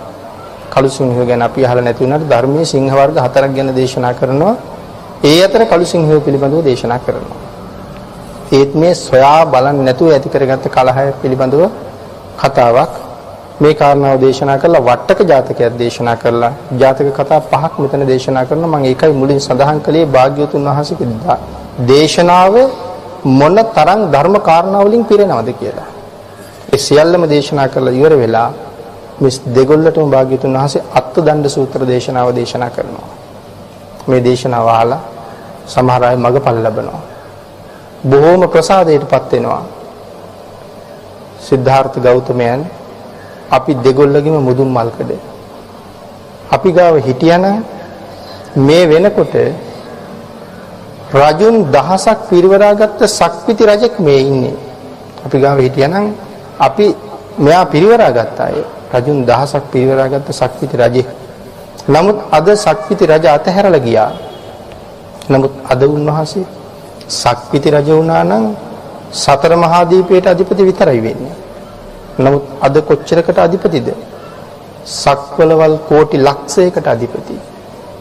සක්වලවල් කෝටි ලක්ෂයක් කියලා කියන්නේ සක්වලකට තියෙනවා ලෝක 31ක්. රූපී අරූපී බ්‍රහ්ම ලෝක 20යි, දිව්‍ය ලෝක 6යි, අපායවල 4යි, මනුෂ්‍ය ලෝක 1යි. 31යි. එක සක්වලකට පායන්නේ එක ඉරයි එක හඳයි. එහෙනම් අති උත්තමයන් වහන්සේගේ ආඥා ශේෂ්ත්‍රය ඇතුලේ ඉරවල් කෝටි ලක්ෂයක් පායනවා, හඳවල් කෝටි ලක්ෂයක් පායනවා. මේ තමයි රාජ්‍ය, සම්මා සම්බුද්ධ රාජ්‍ය. මේ තරම් අති උත්තමයන් වහන්සේ දැන් සම්මා සම්බුද්ධ රාජා. එහෙනම් අදත් අති උත්තමයන් වහන්සේ පෙරටු කරගෙන රජවරු සිටිය යුතුයමයි කියලා තීරණය කරනවා. තීරණය කළා ශාක්‍ය වංශිකයෝ රජවරු 250කුත්, කෝලිය වංශිකයෝ රජවරු 250කුත් බුදුරජාණන් වහන්සේ වෙනුවෙන් වෙන් කරනවා. මේගොල්ලෝ රාජ්‍යකම් කරන විවාහ වෙලා ඉන්න රජවරු. නමුත් රාජ සම්මතයෙන් එන නිසා මේ කාටවත් කියන්න බෑ අපට බෑ වෙන කෙනෙක් යවමු කියලා. මේ 250ම පැවිදි කරනවා. මේගොල්ලෝ බුදුන් පිරිවරන්න නෙන්නේ. පැවිදි වෙනවා 250ම. පැවිදි වුණාට මේගොල්ලෝ ගාව පැවිද්දට කැමැත්තක් නැහැ.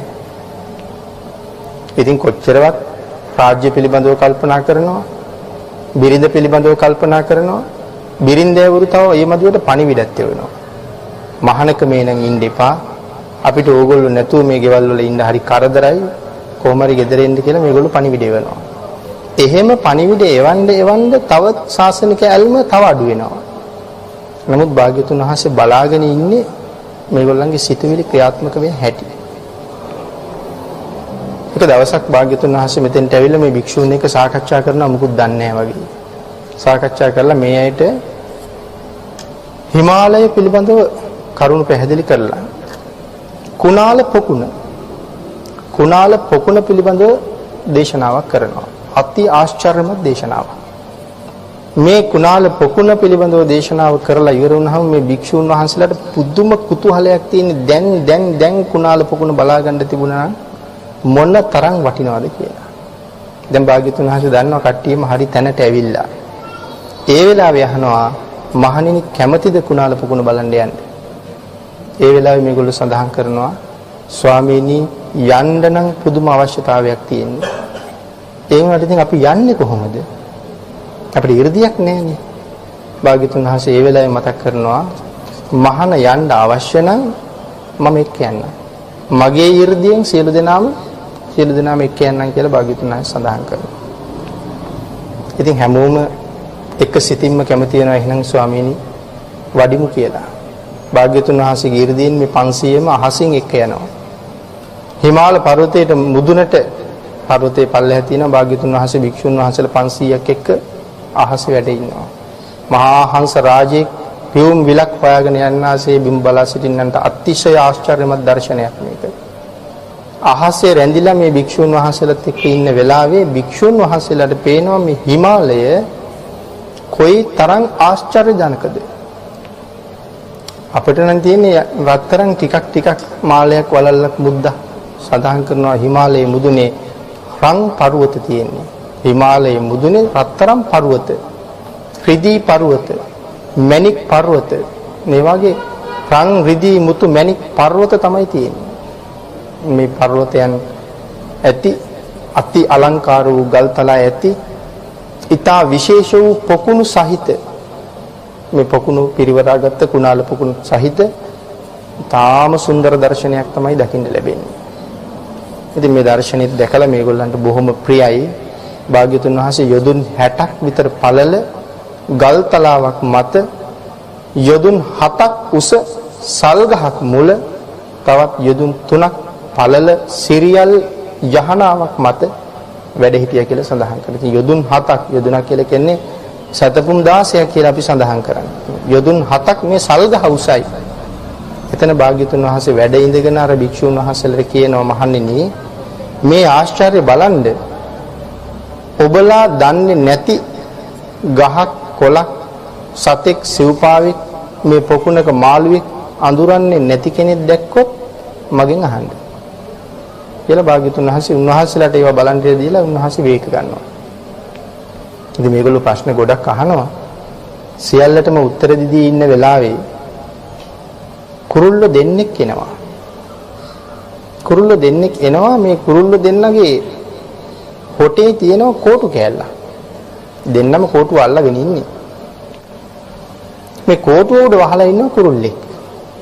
කියන්නේ කුරුල්ලා මේ කෝටුව උඩ නංගගෙන මේගොල්ලෝ යනවා. මේක දැකලා භික්ෂුන් වහන්සේලා අහනවා ස්වාමීනි මේ කුරුල්ලා අනික් කුරුල්ලන්ගේ රජුරුව වෙන්නේ නේද කියලා ඇහුවා. මේ කුරුල්ලා වට කරගෙන ඉන්නවා කිරිල්ලියෝ 48 දෙනෙක්.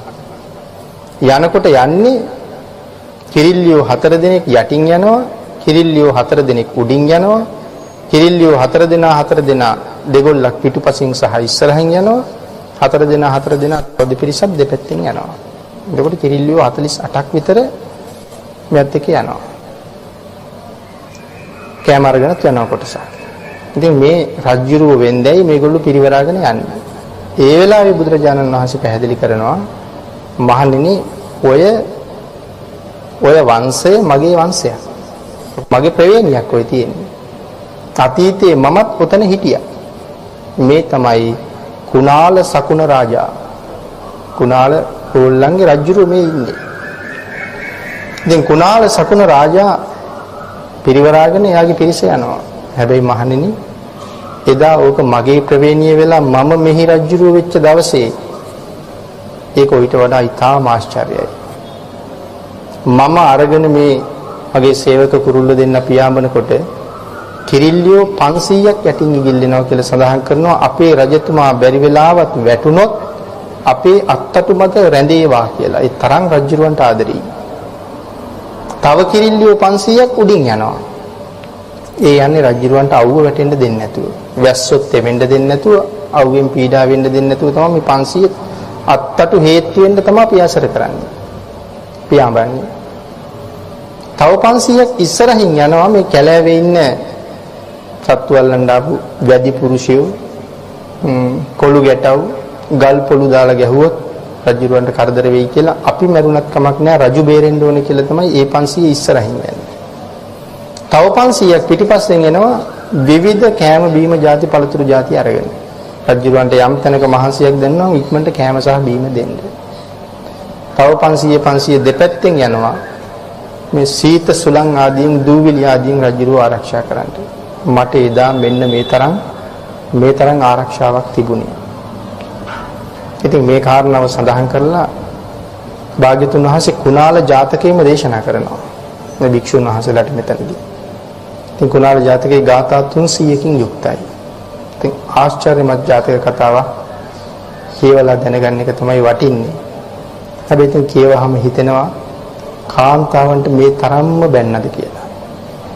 ඒකට තමයි කුණාල ජාතකයේ දේශනා කරන්නේ අර භික්ෂූන් වහන්සේලා තුල කාන්තාවන් පිළිබඳව තියෙන ඇල්ම නැති කරන්නයි මේක දේශනා කරන්නේ. එතන සඳහන් කරනවා මහණ මං පිරිවරාගෙන 3500ක් මේ කිරිල්ලියෝ ජීවිත පරිත්‍යාගයෙන් මං පස්සෙන් එන්නේ. උනාට මං කවදාවත් වසඟයට නම් ගියේ නෑ. කතා කරන්නේ චෞර කෙල්ලෙනි, සොර කෙල්ලෙනි කියලා මේ කිරිල්ලියන්ට කතා කරන්නේ. මේ කාරණාව දිගට පැහැදිලි කරනවා. ඒක මම කියේ දේශනාවකට ගොනු කරනවට වඩා කියවලා දැන ඉගෙන ගන්න එක හරි වටිනවා. එදත් මම ඒ වසඟයට වැටුන්නේ නැහැ කියලා දේශනා කරනවා. දේශනා කළා කුණාල ජාතකයේම දේශනා කළ ඉවරචාම් මේ භික්ෂුන් වහන්සේලා තුල ස්ත්‍රීන් පිළිබඳව තිබෙන අර ලොල්කම නැත්තටම නැතුව යනවා. නැතුව ගිහිල්ලා මේගොල්ලෝ සියලු දෙනාම 이르දීන් සහිතව මගඵල ලබනවා 500ම. 이르දීන් සහිතව මගඵල ලැබලා බුදු පියාණන් වහන්සේට වැඳලා සෝවාන් මාර්ගඵලය ලබන්නේ. භාග්‍යතුන් වහන්සේට වැඳලා ඉන්න වෙලාවේ තමයි තථාගතයන් වහන්සේ කපිලවස්තුවට වඩින්නේ. ආපහු මහා වනයේට වඩිනවා. ඒ වෙලාවේ භාග්‍යතුන් වහන්සේ දන්නවා දැන් භාග්‍යතුන් වහන්සේගේ ආශ්චර්යයෙන් හිමාලයට ගියපු අය දැන් තම තමන්ගේ ආශ්චර්යයෙන් එනවා. ඇවිල්ලා බොහෝම ඉඩ තියෙන තැනක භාග්‍යතුන් වහන්සේ දන්නවා දැන් මේ භික්ෂූන් වහන්සේලා දකින්න අති විශාල පිරිසක් එකතු වෙනවා. දැන් මේ තමයි සමාගමේ සිද්ධ වෙන්න සැලැස්ම හැදෙන තැන. ඒ නිසා එක තැනක වැඩ ඉන්නහම මේ භික්ෂූන් වහන්සේලා 500ම ඇවිල්ලා භාග්‍යතුන් වහන්සේට වැඳලා නිසීදන ටික එළලා භාග්‍යතුන් වහන්සේ ළඟ බලාගෙන ඉන්නවා. බුදුරජාණන් වහන්සේ දන්නවා මේගොල්ලන්ට මුලින් දුන්න කර්මස්ථානය තාම පිරිහිලා නැහැ. නොපිරිහුණු කර්මස්ථාන දැන් තියෙන නිසා ඉදිරි මාර්ගඵල තුනම මේගොල්ලන්ට ඉතා ඉක්මනින් ලබනවා.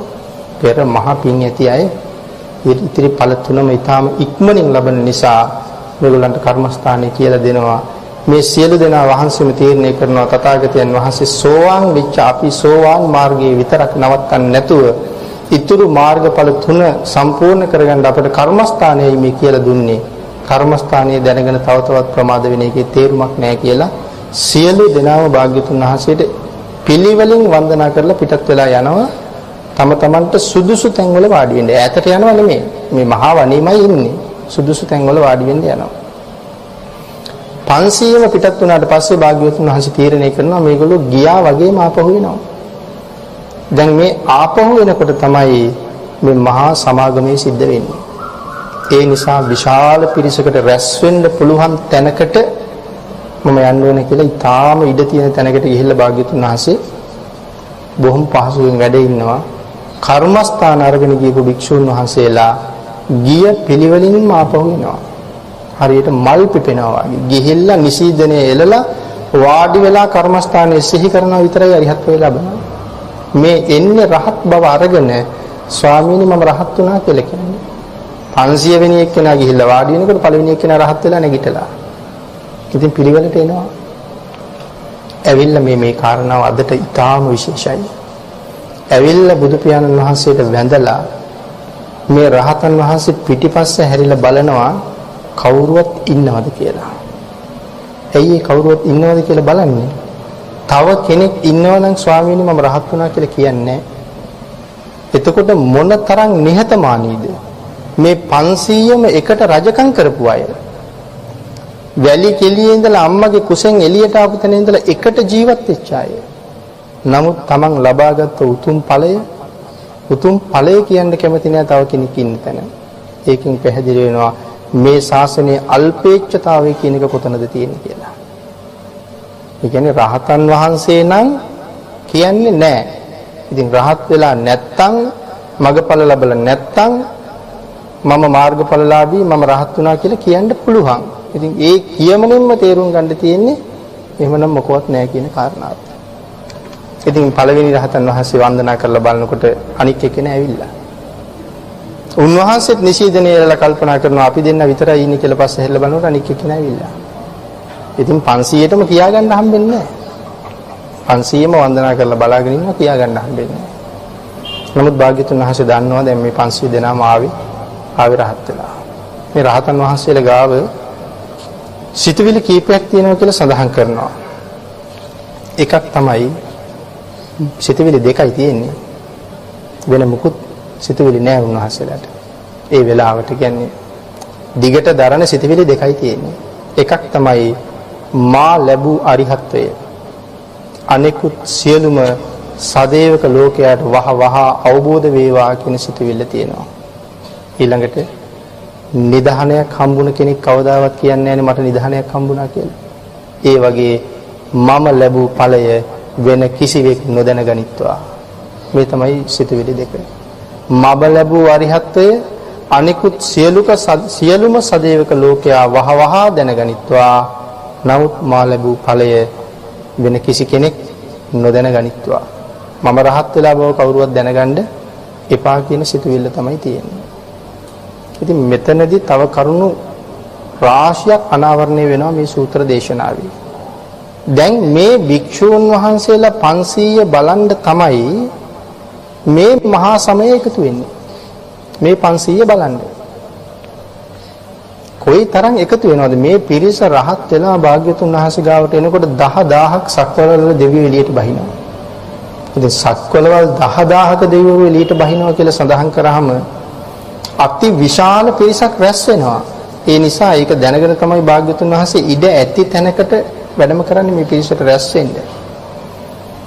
ඉතින් එහෙමනම් මේ 500ක් බුදුන් පිරිවරාගෙන හිටියේ මෙතන විතරද? එමන වෙන තැන්වලත් භාග්‍යතුන් වහන්සේ නිරන්තර නිත්‍ය පරිවාර සේනාව 1250ක්. ඇයි මේගොල්ලෝ ඒ පිරිස බලන් එළියට බැස්සේ නැත්තේ? කියන ප්‍රශ්නේ එහෙනම් අපිට ඇති වෙන්න ඕනේ. මේ 500 අති විශේෂයි. ඒ කියන්නේ සියලුම වැඩ කටයුතු පසෙක දාලා දැක බලා වන්දනා කරගත යුතු 500ක් මෙතන ඉන්නේ. ඒ නිසානේ 10000ක් සක්වලවල් වලින් එළියට බහින්නේ ඒ දෙවිවරුන්ට වැඩ නැතුවද?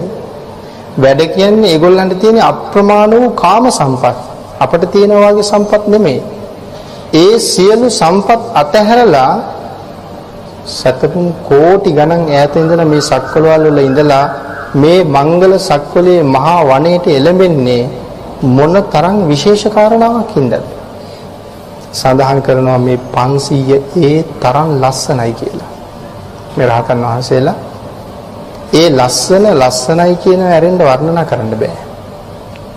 තරම්ම ලස්සනයි ශාක්‍ය වංශිකයෝ කොළිය වංශිකයෝ. භාග්‍යවතුන් වහන්සේගේ ලස්සන කිසි කෙනෙකුට සඳහන් කරලා ඉවර කරන්න බෑ. මුළු ජීවිත කාලයම අති උත්තමයන් වහන්සේ දිහා බලාගෙන හිටියත් කාටවත් ඇති වෙලා නෙමෙයි මැරෙන්නේ.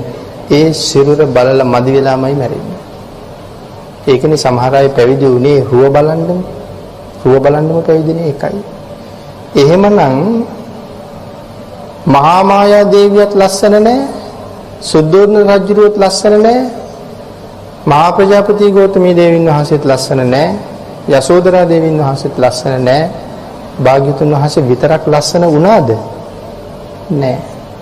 එහෙනම් අම්මත් ලස්සන වෙන්න ඕනේ. තාත්තත් ලස්සන වෙන්න ඕනේ. අට කතාවේ පැහැදිලි කරනවා මේගොල්ලන්ගේ ලස්සන වර්ණනා කරන්නේ නැත්තේ වර්ණනා කරන්න වචන නැති හින්දා කියලා.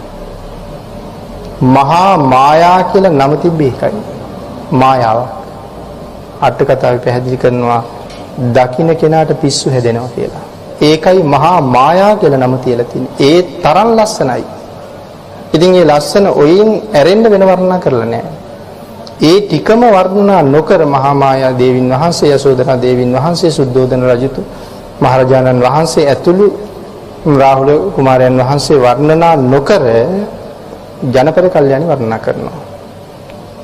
එහෙම වර්ණනා කරන්නේ අරාය වර්ණනා කරන්න බැරි හින්දා. ජනපද කල්යාණි වර්ණනා කරන තැන සඳහන් කරනවා රියන් 12 කුටියක් ඇතුලේ ජනපද කල්යාණියේ රාත්‍රියේ ඉන්නවා නම් කළුවරේ ඒ කුටිය ඇතුලේ තියෙන වෙන භාණ්ඩයක් ගන්න යන අපට අමුතුවෙන් පහනක් දැල්වගෙන යන්න අවශ්‍ය නැහැ. ඇගේ ශරීරයෙන් විහිදෙන කාන්තියෙන් ඒ කුටිය දහවල් වගේම රාත්‍රියත් ආලෝකමත්. පහන් දැල්වලා නැහැ. මේ ශරීරයෙන් විහිදෙන කාන්තිය.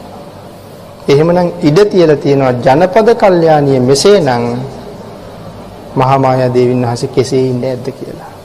යසෝදරා දේවීන් වහන්සේ කොහොම ඉන්නේ ඇද්ද කියලා හිතාගන්න ඉඩ තියලා තියෙනවා. එහෙමනම් මේ රාජ પરම්පරා දෙක ඒ තරම් ලස්සනයි. ඒකයි නිත්‍ය පරිවාර 1250ක් හිටියත් ඒ තරම් බැබළුන්නේ නැහැ. නමුත් මේ 500 දෙනා පිරිවරාගත්ත භාග්‍යතුන් වහන්සේ කියාගන්න බැරි තරමට බැබලෙන නිසා තමයි මේ දෙවිවරු මේ භික්ෂුන් වහන්සේලා බලන්නයි මේකට වෙන්නේ. ඒක සඳහන් කරනවා දෙවියන්ට අඳුරන්න බැරුව යනවා කියලා. භාග්‍යතුන් වහන්සේ පිරිනිවන් පෑවට පස්සේ තුන්වෙනි ධර්ම සංගායනාව සිද්ධ කරන වෙලාවේ සංඝ පීතෘන් වහන්සේ හැටියට වැඩ ඉන්නේ මහා කාශ්‍යප මහ රහතන් වහන්සේ. නමුත් බුද්ධාසනේ බාර කරන්නේ ආනන්ද මහ රහතන් වහන්සේට. එනකොට රහත් වෙලා. ධර්මාසනය කියලා කියන්නේ බුද්ධාසනේ. ඒකයි මේ ආසනේ ඉඳගන්න ඒ තරම් බය. මේක බුද්ධාසනේ ධර්මාසනේ කියන්නේ. ඉතින් බුද්ධාසනේ වැඩ ඉන්නේ ආනන්ද ස්වාමීන් වහන්සේ. දෙවිවරු කල්පනා කරනවා රජෙක් මැරුණාම තව රජෙක් ලැබෙනවා. එහෙනම් බුදු පියාණන් වහන්සේ පිරිනිවන් පෑවට පස්සේ තව බුදු කෙනෙක් අපිට පහළ වෙලා කියලා. දැන් කවුරු දැකලාද මේ රැවටෙන්නේ? ආනන්ද ස්වාමීන් වහන්සේ දැකලා. ඒ කියන්නේ බුදු පියාණන් වහන්සේ ළඟ නැත්තම් මේ රහතන් වහන්සේලා දැක්කහම හිතාගන්න බෑ මේ කවුද කියලා. භාග්‍යතුන් වහන්සේ ආනන්ද ස්වාමීන් වහන්සේ දෙදෙනා වහන්සේ ළඟ හිටියොත් තමයි අඳුනගන්න පුළුවන් වෙන්නේ අර ඉන්නේ භාග්‍යතුන් වහන්සේ කියලා නැත්තම් අඳුරන්නේ.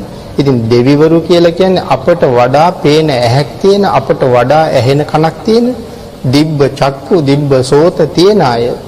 ඒගොල්ලන්ට මේ ආනන්ද ස්වාමීන් වහන්සේ අඳුරන්න බැරි වුණා නම් අපි කොහේ අඳුරන්නද? මේ කාරණා පැහැදිලි කරලා තියෙන්නෙම මේ දෙවිවරු රැස් වෙන්නේ ඇයි කියන එක අවධාරණය කරන්න. ඉතා දීර්ඝ විස්තරයක් කරනවා මේ ස්වාමීන් වහන්සේගේ ලස්සන පිළිබඳව මෙතන. සඳහන් කරනවා මේක වර්ණ භූමියක්. වර්ණනා කළ යුතු තැනක්. අටකතාවේ සඳහන් කරනවා වර්ණනා නොකර අතහැරලා යන්න එපා. එහෙමනොත් සූත්‍රයේ තියෙන ආශ්චර්ය නැතුව යනවා. මේ භික්ෂූන් වහන්සේලාගේ රූපය පිළිබඳව වර්ණනා කරන්න පුළුවන් තරම් වර්ණනා කරන්න කියලා දේශනා කරන තියෙනවා. හැබැයි මේ වර්ණනාව කරන්න අපිට බෑ. ඉතින් ඒ තරම් වර්ණනා කරලා ඉවර කරන්න බෑ. ඉතින් රාහුල ස්වාමීන් වහන්සේත් එහෙමයි මහා පුරුෂ ලක්ෂණ තිබුණා. නන්ද කුමාරයාත් එහෙමයි මහා පුරුෂ ලක්ෂණ තිබුණා. තවත් ඇතැම් අයට ඇතැම් රජවරුන්ට මහා පුරුෂ ලක්ෂණ 1 2 3 4 තිබුණා. ඒ කියන්නේ මේ රජවරු අතිශෝභමානයි කියන එකයි. ඒ නිසායි මෙච්චර වර්ණනා කරන දේශනා කරන්නේ. මොකද මේ දෙවිවරු රැස් වෙන්නේ මේ ලස්සන බලන්නේ. භාග්‍යවතුන් වහන්සේ පිරිවරාගෙන භික්ෂුන් වහන්සේලා ඉන්නකොට සඳු පිරිවරාගත් තරු වගේ මේ භාග්‍යවතුන් වහන්සේ නැතුව සරියුත් මහ රහතන් වහන්සේ පිරිවරාගෙන භික්ෂුන් වහන්සේලා ඉන්නකොටත් සඳු පිරිවරාගත් තරු වගේ මුගලන් මහ රහතන් වහන්සේ පිරිවරාගෙන භික්ෂුන් වහන්සේලා ඉන්නකොටත් සඳු පිරිවරාගත් තරු වගේමයි සඳහන් කරලා තියෙන්නේ. වෙනසක් කරන්න විදිහක් නැහැ. ඒතරම්ම ලස්සනයි. ඉතින් ඒ නිසා සඳහන් කරලා දීර්ඝව ඉතින් ඒ රූප సౌందර්ය පිළිබඳව පැහැදිලි කරනවා. ඊළඟට මේ භික්ෂුවට තියෙන ශක්තිය මේ භික්ෂුන් වහන්සේලා දකින්න වටින්නේ ඒකයි. එකක් ලස්සන, එකක් භික්ෂුන් වහන්සේ කෙනෙකුගේ තියෙන හැකියාව. ඒක පැහැදිලි කරන්න මෙතන අට කතාවේ පැහැදිලි කරනවා පඬිත සාමණේර ස්වාමීන් වහන්සේ ගැන කතාව. පඬිත සාමණේරයන් වහන්සේ කියලා කියන්නේ අනුරුද්ධ ස්වාමීන් වහන්සේගේ ශිෂ්‍ය රත්නය. අනුරුද්ධ මහ රහතන් වහන්සේගේ ශිෂ්‍ය රත්නය. ඉතින් මේ ශාසනයේ අපි කවුද කියන කාරණාවත් මෙතන පැහැදිලි කරනවා. අනුරුද්ධ මහ රහතන් වහන්සේ මහා මුණ්ඩ කියන උපාසකතුමාගේ සිටුතුමා ගාව වස් සමාදන් වෙනවා. වස් කාලේ නිමා කරලා උන්වහන්සේ වඩින්න ලෑස්ති වෙනකොට සිටුතුමා උන්වහන්සේට බොහෝ පුද පඬුරු පූජා කරනවා පින්තකා. සිටුතුමාගේ නම මහා මුණ්ඩ. අනුරුද්ධ ස්වාමීන් වහන්සේ ඔක්කොම ප්‍රතික්ෂේප කරනවා. ගෙනියන්නේ නැහැ, පිළිගන්නවා, තියලා යනවා. අනේ ස්වාමීනි මේ තියලා ගිහිල්ලා මම මොකද මේවට කරන්නේ? මම ඔබ වහන්සේට අයිති දේවල් දැන්. ඒ වෙලාවේ රහතන් වහන්සේ ප්‍රකාශ කරනවා සිටුතුමනි මේ දේවල් ගෙනහිල්ලා පරිස්සම් කරන්නේ කවුද? මේ තියෙන තෙල් ගිතෙල් මට කැප නැහැ. මේවා පරිස්සම් කරන්න මට ගෝලෙක් නැහැ. එහෙම නැති සාමණේර ස්වාමීන් වහන්සේ නමක් හිටියොත් මේවා ගෙනහිල්ලා පරිස්සම් කරලා අවශ්‍ය වෙලාවල් වලට ගනි. නැත්තම් ඉතින් මං ගෙනහිල්ලා කොහොම පරිහරණය කරන්නද කියලා අහනවා. ඒ වෙලාවේ මේ සිටුවරයා කියනවා ස්වාමීනි ලොකු පුතා දෙන්නම ඔබ වහන්සේට ශිෂ්‍යයා හැටියට. ඒ වෙලාවේ රහතන් වහන්සේ ප්‍රකාශ කරනවා මට ලොකු පුතා එපා. දැන් දෙන්නම් කියලා පොරොන්දු වුණානේ. දැන් කියනවා ලොකු පුතා එපා. ලොකු පුතා එපා නම් පොඩි පුතා දෙන්න. දැන් මෙතන සඳහන් කළේ මම මේ සම්මා සම්බුද්ධ ශාසනයේ අපි කවුද කියලා හැඟෙන එක අපේට දැනුණාද? සිටුතුමාට කීවා මගේ මේ බඩු බාහිර ආදිය ටික බලා ගන්න. මට ගෝලෙක් නැහැ. අපිට කීවා එහෙමනම් අපි මොකද කරන්නේ? ස්වාමීනි දින කීපයක් කල් දෙන්න මං කවුරු හරි සේවකයෙක් හොයලා දෙන්නම්. නැත්නම් කැපකරුවෙක් කොහෙන් හරි හොයලා ගෙනත් දෙන්නම්. එක්ක දරුවෝ සලකන්නේ නැති කෙනෙක්. එහෙම නැත්නම් අම්මා අප්පා නැතුව අනාථව හැදෙන දරුවෙක් මං හොයලා ගෙනත් දෙන්නම් ඔබ වහන්සේට.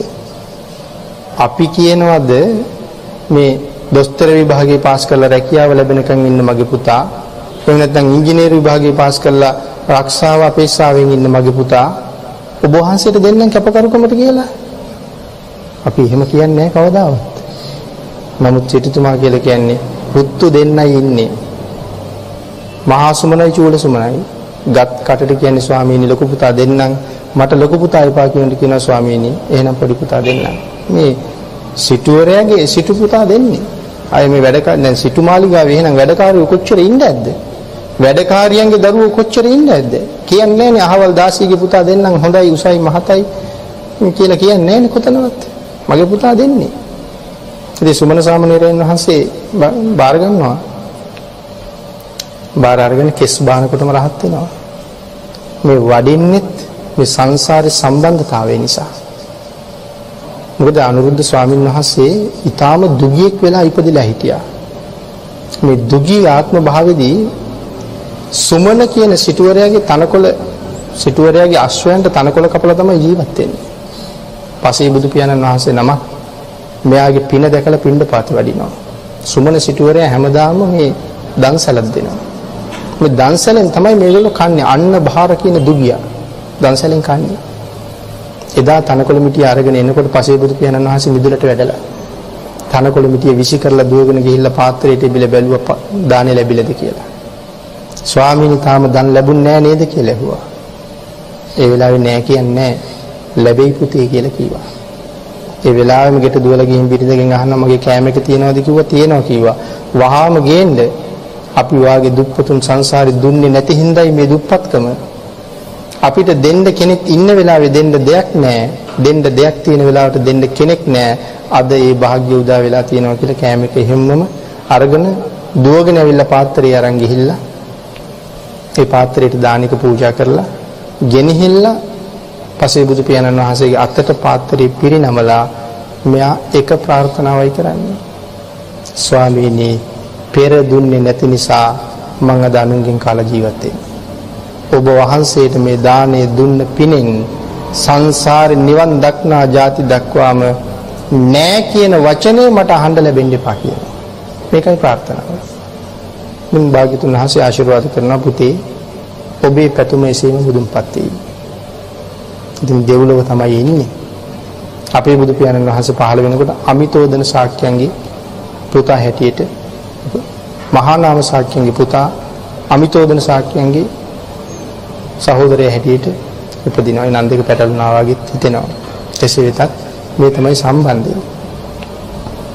ඉතින් එතකොට තමයි අනුරුද්ධ කුමාරයා. අනුරුද්ධ කුමාරයා දැන් ප්‍රාර්ථනාව කළා නෑ කියන වචනේ මට අහන්න ලැබෙන්න එපා.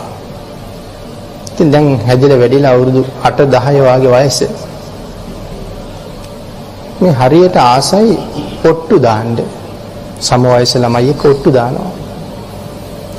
ඔට්ටු දාන්නේ සල්ලි මිල මුදල් නෙමෙයි. ඉතින් ඔට්ටු අල්ලන්නේ කැවුම්. කැවුම් තමයි ඔට්ටුව.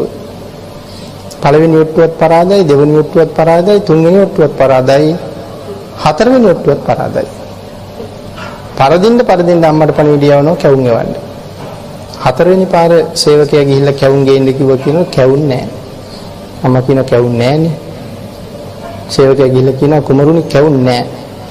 නමුත් මෙයා දන්නේ නැහැ කියන වචනේ. එහෙනම් නැති කැවුම් ගේන්න කියනවා. අම්මා ඒ වෙලාවේ කල්පනා කරනවා මගේ පුතාට නැහැ කියන වචනේ කොහොමද උගන්වන්නේ?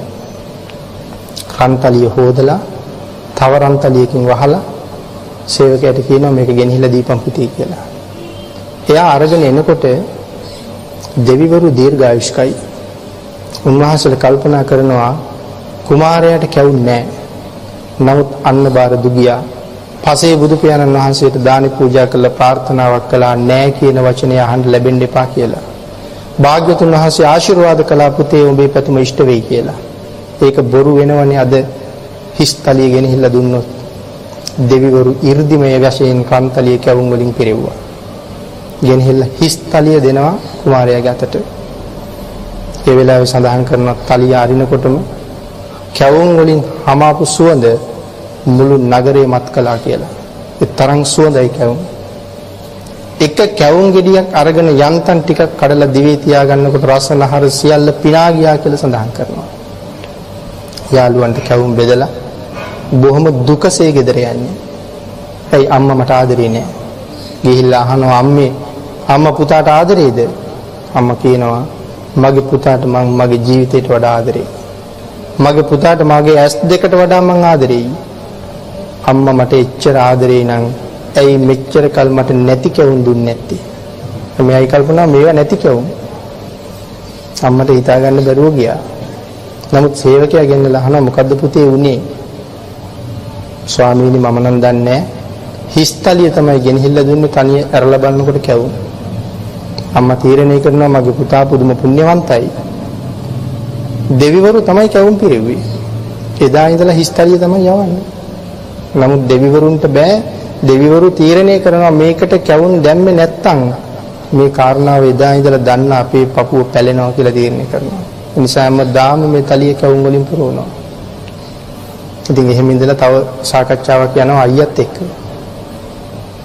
දේව සදාන් කරන හරි දීර්ඝයි. ඉතින් සූත්‍රයේ ලස්සන වෙන්නේ ඒ කරුණු අන්තර්ගත විය යුතුයි.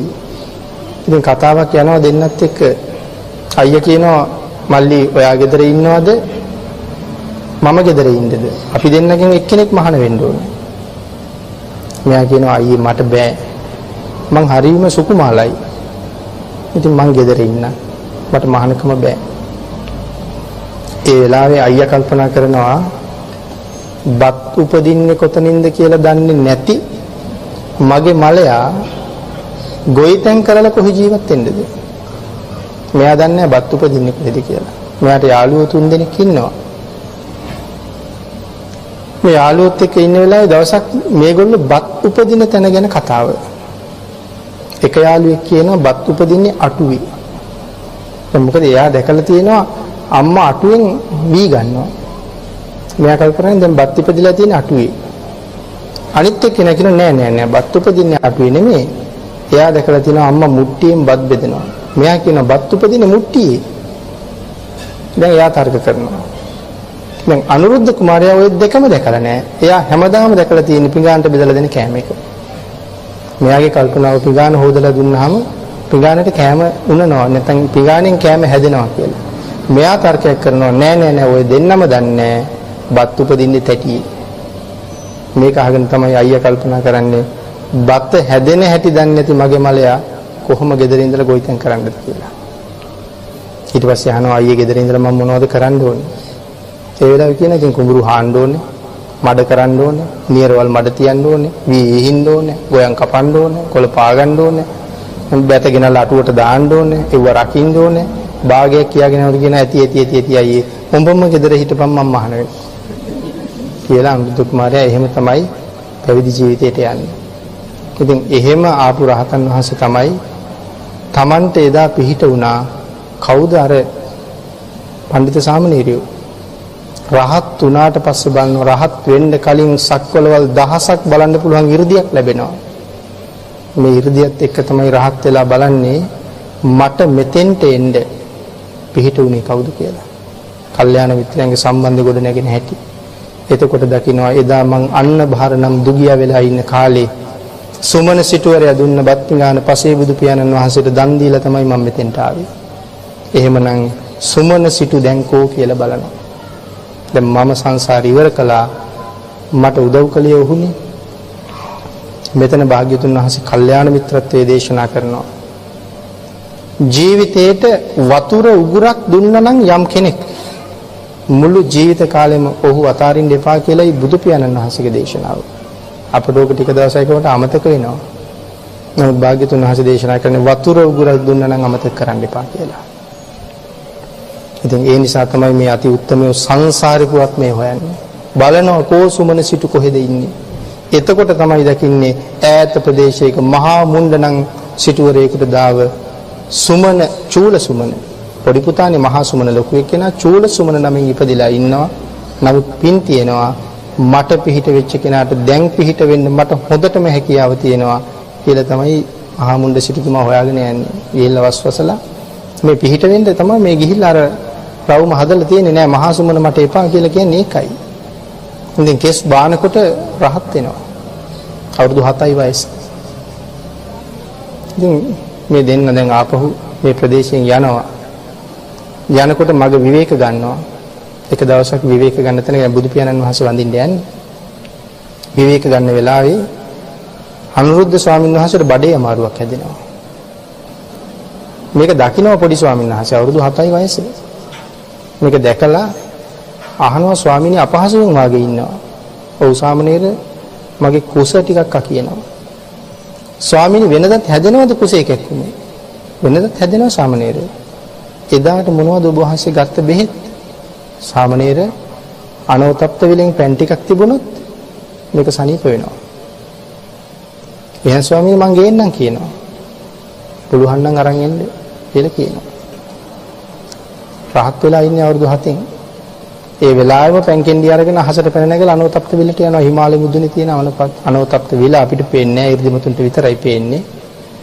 අනෝතප්ත විල ගාවට අහසින් එනකොට මේ අනෝතප්ත විල ගාව ඉන්නවා නාගලෝකෙන් එන නාගරාජවරු. ඒගොල්ලෝ ක්‍රීඩා කරන්නේ මේ විල ගාව. ඉතින් මහ ප්‍රතාපවත් මාන්නකාර නාගයෙක්. මේ නාගයා අනුරුද්ධ ස්වාමීන් වහන්සේගෙන් අඳුරනවා. නාගයාගේ නමත් කියනවා අහවල් නාගයා එතන ඉන්නවා. එයාට ගිහින් කියන්න කියලා. නමුත් නාගයයි අනුරුද්ධ ස්වාමීන් වහන්සේ දෙන්න අඳුරනවා. උනාට ඊයේ පෙරේද ප්‍රවිච්ච සුමන සාමණේරියෝ නාගයා අඳුරන්නේ. අහසින් එනකොට නාගයා කල්පනා කරනවා මහණෙක් යනවා උඩින්. මට වඩා උඩින් යන්නේ කොහොමද? මේ නාගයන්ටත් ඉරිදි තියෙනවා. මේගොල්ලන්ගේ පාදවල තියෙන අපිරිසිදු දූවිලි ඔක්කොම මගේ ඔළුවේ. මෙයාගේ භාර්යාව ටිකයි මෙයාගේ ඇමතිවරු ටිකයි ඔක්කොම පිරිවරාගෙන නාරජ්ජුරුව ඉන්නේ. ඉතින් ඒ හින්දා මෙයාට මහා මාන්නයක් තියෙනවා එයාට උඩින් යනකොට. තේරුම් ගන්නවා කෙන්ඩිය දැක්කට පස්සේ එන්නේ පැන් ගෙනියන්න. දෙන්නම්කෝ පැන් කියලා විශාල පෙන ගොඩයක් මවලා සම්පූර්ණ අනෝතප්ත විල වහනවා. ඒ වෙලාවේ ඇවිල්ලා කතා කරලා කියනවා නාරජුනි පැන් ස්වල්පයක් දෙන්න. බෑ කියන්නේ නැහැ. පුළුවන් නම් ගන්න කියනවා. දෙවෙනි පාරත් කියනවා නාරජුනි පැන් ස්වල්පයක් දෙන්න. පුළුවන් නම් ගන්න කියනවා. තුන්වෙනි පාරත් කාරුණිකව ඉල්ලනවා නාරජුනි පැන් ස්වල්පයක් දෙන්න. පුළුවන් නම් ගන්න කියලාමයි කියන්නේ. ඒ වෙලාවේ නිශ්ශබ්ද වෙලා ආයෙත් සැරයක් අහසට පැන නගිනවා. ඔබෙන් පැන් ගන්න එක මට ඒ තරම් වැඩක් නෙවෙයි. ඒ වුණාට මේක නිකම්ම පැන් අරන් ගියොත් මගේ වටිනාකම නැති වෙනවා. සඳහන් කරනවා එහි පිය ගහන වේගෙන් සියලුම දිව්‍ය ලෝක වලට සහ බ්‍රහ්ම ලෝක වලට යනවා. ගිහින් සියලුම දිව්‍ය බ්‍රහ්ම රාජවරුන්ට කියනවා වහාම එන්න අනෝතප්ත විල ගාවට. ඒගොල්ලෝ මොනතරම් ඉහළ 이르දිමත් තියන අය වුණත් සුමන සාමණේරයන් වහන්සේ එන්න කියලා කතා කරුවොත් නෑවිත් ඉන්න බෑ කාටවත්. මේ සියලුම දිව්‍ය ලෝකවල දෙවිවරු සහ සියලුම දෙනා එළියට බහලා එනවා අනෝතප්ත විල ගාවට. දැන් මුළු අහසම දෙවියන්ගෙන් වැහිලා. ඒ වෙලාවේ නාගයාට ගිහිල්ලා කියනවා නාරජුනි පැන් ස්වල්පයක් දෙනවද? පුළුවන් නම් ගන්න කියලා ආයෙත් තුන් පාරක්ම කියනවා. මේ වෙලාවේ මවා ගන්නවා බ්‍රහ්ම කයක්. ඉතින් බ්‍රහ්ම කයක් මවනවා කියලා කියන්නේ බ්‍රහ්මෙක් අති විශාලයි. සක්දෙවි රජුරුවත් සතපුම් 48ක් උසයි නම් සදාහන් කරනවා බ්‍රහ්ම රාජයේ එදා තිබිච්ච ගන් 3ක් 4ක් විතර පළලයි කියලා. බ්‍රහ්ම රාජයේ සැබෑ ස්වභාවයෙන් බැහැගත්තොත් ගන් 3-4ක් යට වෙනවා එයාගේ ශරීරයට. තරම් විශාලයි. ඉතින් ඒක සඳහන් කරනවා ගන් 3-4ක් ලොකුයි කියලා. මගධ ඒ වගේ ගම්. ඉතින් එවන් විශාල බ්‍රහ්මකයක් මවන්නේ. ඉතින් ඒ තරම් විශාල ශරීරයක් මවගෙන දැන් නාගයාගේ ඇඟ දිග එහාට මෙහාට සක්මන් කරනවා. මෙයා කොහෙද දරන්නද මේ බර? ඉතින් දෙතුන් පාරක් මෙහෙ යනකොට දෙහෙසටපත් වෙලා පෙනේ ගොබේ ටික ටික ඇකිලෙනවා. ඒ ඇකිලෙනකොට තල් කඳන් පොල් කඳන් වගේ ජල කඳන් අහසට විදින්න පටන් ගත්තා කියලා සඳහන් කරනවා ඒ අතරින්. එහෙමම කෙන්ඩිය අල්ලලා ඒ ජලයෙන් කෙන්ඩිය පුරවගෙන අහසින්ම යනවා. දැන් ඉතින් නාගයාගේ මාන්නය හොඳටම බෙදිලා කේන්තිය හොඳටම ඇවිස්සලා. ඒ සැනින් එලවගෙන යනවා පිටිපස්සේ. නාගයාටත් ඒ තරම් 이르දි තියෙනවා. එලවගෙන ගිහිල්ලා නමුත් සුමන සාමණේරයන්ට කිට්ටු වෙන්න බෑ. එලවගෙන ගිහිල්ලා නමුත් සාමණේර ස්වාමීන් වහන්සේ තමන්ගේ ගුරු පියාණන් වහන්සේට පැන් ටික පිළිගන්නවා. පිළිගන්නලා අනුරුද්ධ ස්වාමීන් වහන්සේ වළඳන්න ලෑස්ති වෙනකොටම නාගයා එනවා. ඇවිල්ලා කියනවා වළඳන්න එපා ස්වාමීනි කැප නැහැ කියලා. ඉතින් සාමණේර ස්වාමීන් වහන්සේ නමකට පැන් ටිකක් ගන්න කොහොමත් කැප කරන්න අවශ්‍ය නැහැ. උපසම්පදා ස්වාමීන් වහන්සේටත් පැන් ගන්න කැප කරන්න අවශ්‍ය නැහැ. කැප නැහැ කියනවා. ඉතින් රහතන් වහන්සේ කියනවා ස්වාමීනි කැපයි. ඉතින් අනුරුද්ධ ස්වාමීන් වහන්සේ දන්නවා රහතන් වහන්සේ නම බොරු කියන්නේ නැහැනේ. ඒ නිසා වළඳනවා. කැපයි කිව්වත් නැතත් වළඳන්න පුළුවන්. ඉතින් පැන් ස්වල්පයේ ආමාශගත වෙනවත් කුසේ වේදනාව සංසිඳනවත් දෙකම එකපාර සිද්ධ වෙනවා. අනුතප්ප විල ඒ තරම් ඖෂධයක්.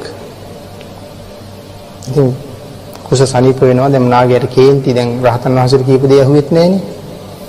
ඒ වෙලාවේ නාගයා කියනවා ස්වාමීනි අදින් පස්සේ නම් මේ සාමණේරයා එවන්න එපා විල පැත්තේ. හොඳටම කේන්ති ගිහිල්ලා මරනවා මං කියලා කියනවා. ඒ වෙලාවේ රහතන් වහන්සේ නාගයාට කියනවා නාගරාජය ඔබ වගේ ශක්තිවන්තයෝ ලක්ෂයක් ආවත් මේ සාමණේරයාගේ රෝම කූපයක්වත් හොල්ලන්න බැරි බව තේරුම් ගත්තේ නැද්ද කියලා අහුවා. ඒ වෙලාවේ කියනවා ස්වාමීනි මං ඒක දන්නවා කියලා. දන්නවා කියලා සාමණේර ස්වාමීන් වහන්සේ ළඟට ගිහිල්ලා කියනවා ස්වාමීනි ආයෙත් ඔබ වහන්සේට පැන් ඕන වුණොත් එන්න එපා. මම මතක් කරන්න මං අද පටන් ඔබ වහන්සේගේ ගෝලයා. එහෙමනම් මේ 7 හැවිරිදි වයසේ සාමණේර ස්වාමීන් වහන්සේ නමකගේ තියෙන ශක්තිය. ඉතින් 7 හැවිරිදි වයසේ මේ ශාසනයේ සාමණේර ස්වාමීන් වහන්සේට මේ තරම් බලයක් තියෙනවා නම් අතන පැවිදි වෙච්ච රජවරුන්ට රහත් වෙච්ච ඒ රජවරු විශේෂයෙන් රහත් වෙච්ච අය. ඒගොල්ලන්ට මොනතරම් ශක්තියක් ඇද්ද? මහා රහතන් වහන්සේලා ගාව 80 මහා ශ්‍රාවකයන් වහන්සේලා ගාව සතර මහා තෙරවරුන් ගාව අග්‍ර ශ්‍රාවකයන් වහන්සේලා ගාව මොනතරම් ශක්තියක් මොනතරම් 이르දීන් තියෙන්නේ නැද්ද කියලා අට කතාව දිගටම සඳහන් කරනවා. මේ සම්මා සම්බුද්ධ ශාසනය කියලා කියන්නේ එහෙම එකක්. ඉතින් මේ භික්ෂුන් වහන්සේලා රහත් වෙලා දැන් භාග්‍යතුන් වහන්සේ පිරිවරාගෙන ඉන්නවා. දෙවිවරු විමාන වලින් එළියට බහිනවා වේගෙන් මේක බලන්න. ඉතින් භාග්‍යතුන් වහන්සේගේ ධර්ම දේශනාව අහන්නත් එක්ක තමයි එළියට බහින්නේ. ඉතින් සඳහන් කරනවා මේ ධර්ම දේශනාව අහන්නම ඕනේ. හේතුව භාග්‍යතුන් වහන්සේගේ ස්වරය අෂ්ටාංග සමන්වාගත බ්‍රහ්මස්වරය. මේ බ්‍රහ්මස්වරය කියන එක මේ සූත්‍රයේ ඉස්සරහට පැහැදිලි වෙන නිසා මේ වෙලාවේ අපි සාකච්ඡා කරන්න නැතුව ඉමු. අට්ටංග සමන්වාගත බ්‍රහ්මස්වරය. ඒ ස්වරය මොනතරම් මිහිරියක්ද? නමුත් අද උපමාවක් නැති හින්දා උපමාවක් නැති නිසා අපි සඳහන් කරලා තියෙන පොත්පත්වල මේ කරවීක පක්ෂියාගේ හඬ වගේ කරවීක නාදයට වඩා මිහිරි කියලායි සඳහන් කරන්නේ. දැන් එතකොට කරවීක පක්ෂියෝ කොහෙද ඉන්නේ? අපේ ශාසනයේ ඉන්න මේ තිරිසන් සතෙකුගේ හඬ අහලා මගපල ලබපු කාන්තාව. ධර්මාශෝක රජුගේ බිසව අසන්දි මිත්‍රා. අහලා තියෙනවා බුදු පියාණන් වහන්සේගේ හඬ මේ තරම් ලස්සනයි කියලා. නමුත් උපමාව කරවීක පක්ෂියානේ. රජුරවන්ට කියනවා රජතුමනි මට කරවීක පක්ෂියෙකුගේ හඬ අහන්න ඕනේ. මෙයා හිමාලය විතරයි ඉන්නේ. පුංචි කුරුල්ලෙක්. අල්ලන්න බෑ. නමුත් මට මෙයාගේ හඬ අහන්න ඕනේ. ඉතින් රජුරෝ කොහොමද බිසවගේ ඉල්ලීම අතහරින්නේ නැහැ. මෙතන වෙනම කතා කරන්න ඕනේ ධර්මාශෝක රජුරෝ කියන්නේ කවුද කියලා. නමුත් අපි ඒක සාකච්ඡා කරන්නේ නැතුව ඉමු. ඒ තරම් පුදුම බලයක් 이르දියක් තියෙනවා. 이르දි කියලා කියන්නේ ශක්තිමත් ආඥාවක් තියෙනවා ධර්මාශෝක රජුවන්ට. තමා ඉදිරියෙන් ඇවිද යන තිරිසන් සතෙකුට ඔතන නවතින්න කීවොත් රජුරෝ ආයෙ යන්න කියන එක යන්න බෑ. තරම් ආඥාවක්. ඒ නිසා කෙල්ලියක් ඕන නිසා රත්තරන් කූඩුවක් හදලා තමන්ගේ ආඥාවෙන් කූඩුව හිමාලයට යවනවා කියලා සඳහන් කරන්නේ. කූඩුව ගිහිල්ලා කෙලින්ම නතර වෙන්නේ කිරිල්ලියක් ගාව. මේ කුරවි කෙවිල්ල බලනවා මේ කූඩුව මංගාවට ආවේ කොහොමද? එයාට දැනෙනවා රටේ රජුරුවන්ගේ ආඥාව බව. ඉතින් කිරිල්ලිට ඉගිල්ලිලා ගියා නම් රජුරු ආපහු කිරිල්ලි හොයන්න යන්න නෙවෙයිනේ. නමුත් එහෙම ඉගිල්ලෙන්න බෑ ධර්මාශෝක රජුරුවන්ගේ ආඥාව ගාව. ඒ නිසා කිරිල්ලිට අකමැත්තෙන් නමුත් කූඩුවට යන්න සිද්ධ වෙනවා. මේ කිරිල්ලි කූඩුවට යනකොට කූඩුව ආපහු මාලිගාවට ගෙනියනවා. හැබැයි මෙයා ඉන්නේ තරහෙන්. කිරිල්ලි ඉන්නේ. ඒ නිසා මෙයා නිදි. කන්නෙත් නෑ බොන්නෙත් නෑ නිදි. ඉතින් රජුරවන්ටත් හරි ප්‍රශ්නේ දැන් ආයෙ කෙනෙක් හොයන්නත් බෑ. කුරුළු විශේෂඥයෝ ගෙන්නෙව්වා. ගෙන්නවල ඇහුවා කොහොමද මේ කුරුල්ලා කෑ ගස්සන්නේ? මෙයා නැගිටින්නේ නෑනේ මෙහෙම හිටියොත් මැරෙයි. වෙන කුරුල්ලෙක් ගේනකන් ඉඳත් බෑ මෙයා කන්නේ නෑ. ඉතින් කුරුළු විශේෂඥයෝ කියනවා මෙයා කෑ ගස්සන්න නම් ඥාතීන් පෙන්වන්න ඕනේ. ඉතින් මේ මොකවත් නැති හින්දා තමයි ඥාතීන් දැක්කොත් කෑ ගහන්නේ. නැත්තම් මේ කුරුල්ලා කෑ ගහන්නේ නෑ. ඊටාම කලාතුරකින් විශේෂ අවස්ථාවක කෑ ගහන්නේ. ඒ විශේෂ අවස්ථාව ඉතින් අට කතාවේ හැටියට හිතන්න වෙනවා මීයඹ කාලෙට විතරද කෑ ගහන්නේ කියලා. මොකද හිමාලයේනේ මීයඹ ඉදෙන්නේ. මීයඹ ඉදෙන කාලෙට මේ කුරුල්ල ගිහිල්ලා අඹගෙඩිය වහලා අඹගෙඩියේ පල්ලෙහාට කොටනවා. ඉදිච්ච අඹගෙඩියට. පැණි පිරීලා තියෙන්නේ. සිදුරු වෙච්ච ගමන් පැණි වැක්කිරලා යටින් අපි දන්නවනේ ගෙඩිය දිග නිරාගෙන ගිහිල්ලා පහලින් වැටෙනවා. අන්න ඒ වැටෙන පැණි වලට තුඩ තියලා පැණි උරා බීපු දවසට තමයි මම කෑ ගහන්නේ. ඒ පැණි බීලා තමයි කෑ ගහන්නේ. ඉතින් ඒකයි මේ අඹ කාලෙට විතරද දන්නේ කෑ ගහන්නේ කියලා හිතෙන්නේ. ඉතින් කුරුළු විශේෂඥයෝ කියනවා දැන් එහෙම දේවල් නැති නිසා මෙයාගේ නෑදෑයෝ දැක්කොත් දැන් කෑ ගහනවා. තනි වෙලා නින්නේ. ඉතින් නෑදෑයෝ හොයන්න වෙලාවක් නෑ. නමුත් විශේෂඥයෝ කියනවා කැඩපත් කීපයක් ගෙනල්ලා දුන්නොත් අපි කෑ ගස්සමු කියලා. ඉතින් මෙයා නිදි. කැඩපත් ටික වටේට තියලා කට්ටිය ටිකක් අයින් වෙනවා. ඉතින් සඳහන් කරනවා මේ කුරුල්ලෝ කෑ ගහනකොට මුවෙක් පිටිපස්සෙන් සිංහෙක් කෙලවගෙන යනවා නම් සිංහයා නතර වෙනවා. නතර වෙලා උස්සගත්ත පාදයේ බිම තියාගන්න බැරුව හඬට සවන් දෙනවා. පන බය දුවන මුවත් ඔසවාගත්ත පාදයේ බිම තියාගන්න බැරුව හඬට සවන් දීගෙන ඉන්නවා. ඒ තරම් හඬ. සාගරයේ පතුලෙන් ගංගා පතුලෙන් යන මාළුවෝ ජල තලයේ මතට ඇවිල්ලා ජල රැලි මත පීනනවා කියලා සඳහන් කරනවා මේ හඬ අහන්න. ගවයෝ අශ්වයෝ වගේ සත්තු තමන්ගේ කටින් කඩාගත්ත තනකොළ කට හපන්න බැරුව කට ඇරිලා තනකොළ ටික බිම වැටෙනවා ඒගොල්ලෝ දන්නේ නැහැ කියනවා. අම්මගේ ඇකේ ඉන්න දරුවෝ බිම වැටෙනවා අම්මා දන්නේ නැහැ කියලා සඳහන් කරනවා. අහසේ ඉගිල්ලෙන කුරුල්ලන්ට ඉගිල්ලෙන්න අමතක වෙලා අත්තටු විදාගත්ත අය විදාගෙනමයි ඔතාගත්ත අය ඔතාගතමයි අහසේ නතර වෙලා ඉන්නවා කියලා සඳහන් කරනවා. මේ හඬ ඒ තරම් හඬ. ඉතින් අසන්දි මිත්‍රා බලනවා මෙයා දැන් කොයි වෙලාවෙ හරි කෑ ගහනවා. කිරිල්ලි ඔළුව උස්සලා බලහම වටේටම නෑ දැයුවේ. සතුට වැඩි වෙනවා ඒත් එක්කම කෑ ගහනවා. සඳහන් කරනවා මුළු පැලලුත් නුවරම මත් වුණා කියලා. අසන්දි මිත්‍ර කල්පනා කරනවා මේ තිරිසනාගේ හඬ මෙච්චර ලස්සන නම් මගේ සම්මා සම්බුදු පියාණන් වහන්සේගේ අෂ්ටාංග සමන්වාගත බ්‍රහ්මස්වරය මේ ලෝක ධාතුව මොනතරම් මිහිරෙන් නලවෙන්න ඇද්ද කියලා. ඒ ප්‍රීතිය හදවතේ වැඩෙනවත් එක්කම අසන්දි මිත්‍ර මඟපල් ලබනවා. සෝවාන් වෙනවා. ඉතින් භාග්‍යතුන් වහන්සේ අන්න එවන් අතිශයින් මිහිරි හඬකින් තමයි අර භික්ෂුන් වහන්සේලා 500 ආමන්ත්‍රණය කරන්න ලෑස්ති වෙන්නේ මේ හඬ අහන්න. ශ්‍රී මුඛ ධාතුව විවර වෙන හැටි බලන්න තමයි මේ දෙවිවරු පිරෙන්න පටන් ගන්නවා. ඉතින් සඳහන් කරනවා බඳු වද මල් පෙති කියලා. ඉතින් අපි දන්නේ නැහැ බඳු වද මොනවද කියලා. ඒ පෙති ඊටාම රක්ත වර්ණයෙන් යුක්තයි. ඉතින් භාග්‍යතුන් වහන්සේගේ මේ තොල් පෙති වලට දෙන උපමාව තමයි බඳු වද මල් පෙති වලට වඩා රත්තරන් අලංකාර වූ නෙළුම් පෙත්තක් මහනෙල් පෙත්තක් තරමට සිනිදු සහ සියුම් වූ අපේ වගේ පළල නෑ ලොකු ඝනකමක් නෑ උන්වහන්සේගේ ජීවහා ධාතුව. සියුම් වූ මේ ජීවහා ධාතුව සුදු සඳරැස් වගේ රශ්මි ධාරයා විවර වෙච්ච ගමන් මේ දන්ත ධාතුන් වහන්සේලා 40ම එළියට එන්න පටන් ගන්නවා. එහෙනම් මුළු වනාන්තරයේ මේ සුදු එළියෙන් ආලෝකමත් වෙන්න පටන් ගන්නවා. ඒත් සමගම මුඛ පියුමෙන් හඹන්නා වූ නිල් මහ නිල් මල් සුවඳින් මුළු මහ වනයේම පිරෙන්න පටන් ගන්නවා. ඉතින් මේ වාගේ කරුණ ඔක්කොම දැක දැන තමයි මේ දෙවිවරු මෙතෙන්ට පිරෙන්නේ.